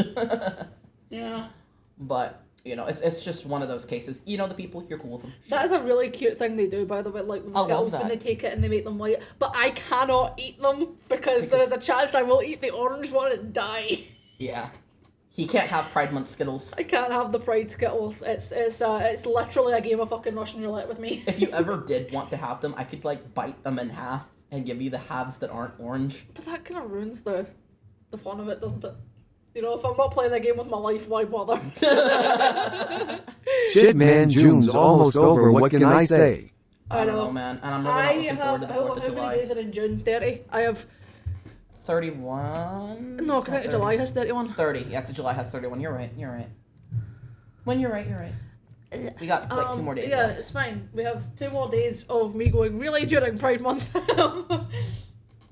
It's fine, because then I just start sarcastically responding to things with really in America month on, like, in July, and it's always really sarcastic to batshit random things. Yeah. But you don't have nuggies at this McDonald's? I already have my sepia tone profile picture ready to replace this sacrilege. Nah, my stuff is still gonna be gay as hell all year round. It's gay as hell until it's Halloween, and then it's gay as fuck! Halloween is my favorite holiday. Well, Halloween and Spirit's birthday. Spirit Which birthday. has already been this year, sadly. Yeah, Spirit's birthday is like my second favorite holiday. I like No. Halloween the best because we get to go and dress up in costumes and shit, and like sometimes I can sneakily get out in my demon form, and none of the other demons are gonna say Nobody will anything. know. It's fine because you know it's against the honor code for me to come out as like a demon like this because they're gonna Area 51. Hear me out, I can get more of these by just saying nut. Nut. But, you know, I like Halloween because I can go around like this and nobody will say a fucking word. That's the one day a year demons can be themselves. It's great. Yeah. Otherwise, you know, we're busy being stomped down by the Bible thumpers. But Spirit's birthday is my second favorite holiday because it means I get to do everything the Spirit wants to do. Nut. And the entire day is him, and I love it. I love just celebrating his existence. But if I do it every day, he's like, no, it's too much, stop. But if it's his birthday, I go, it's your birthday, you little slut, shut the fuck up. But you got us for a couple more minutes until I inevitably have to piss and wander off. So if you've got any... I know 2 Any other demons. questions? My landlady and my future neighbor. Lady and my future neighbor. Hey, we don't own those demons, okay? Those demons are not us. No. Those demons get disowned by hell. All of the hell demons were actually really great. And Satan. Fair. Satan's kind of a turd, but, you know, Lucifer's my homie. I'm kidding, Satan. You're okay. It's fine. I'm just an ass to him. But, yeah, you got any other random queer-based questions? And Biden. Biden. I don't know. I think if he were a demon, he'd be doing slightly better. The man is falling to bits. The man is falling to bits. He wouldn't be falling to bits if he is a demon. We're built Ford tough. No, I'm kidding. Ford's built like shit. We're built Honda tough. Honda. Yeah. And that one guy who bullied me in school. I do not like the way Hondas look at all, but they're tough fucking cars, which is why I own one. They're the Nokias of cars. They are the Nokias of cars. You could set a Honda on fire and it would still work. Yeah. Like that scene in Good Omens where Crowley is driving his car through the fire. Nah, it's not realistic because the car is not a Honda. Yeah.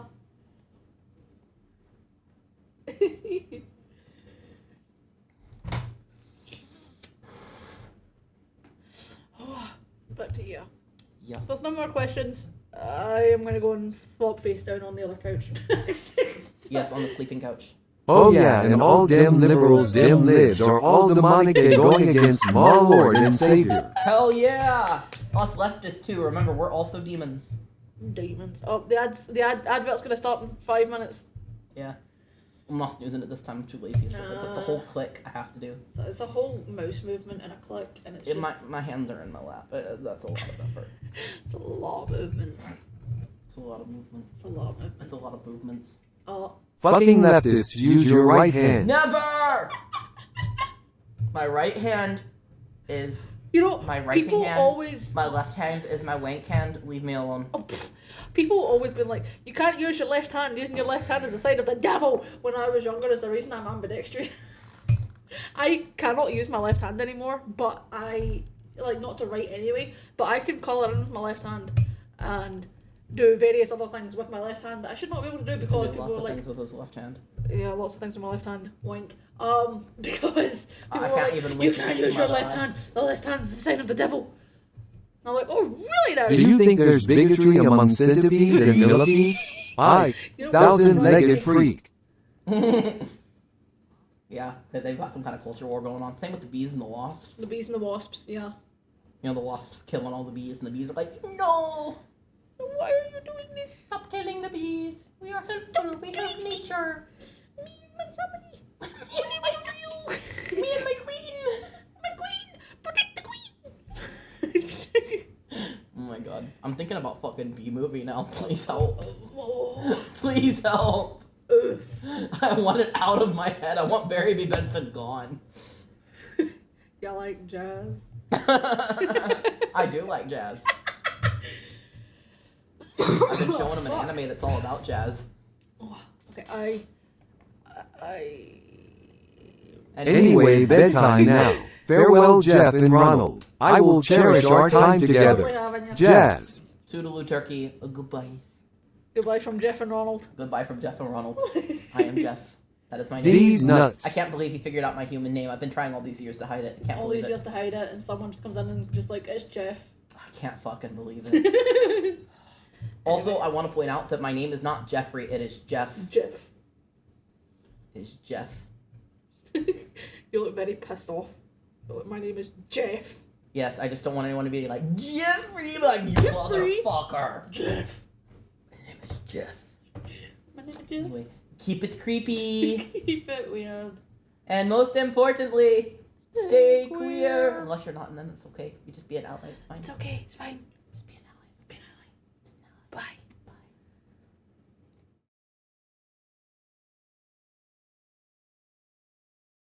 Bye.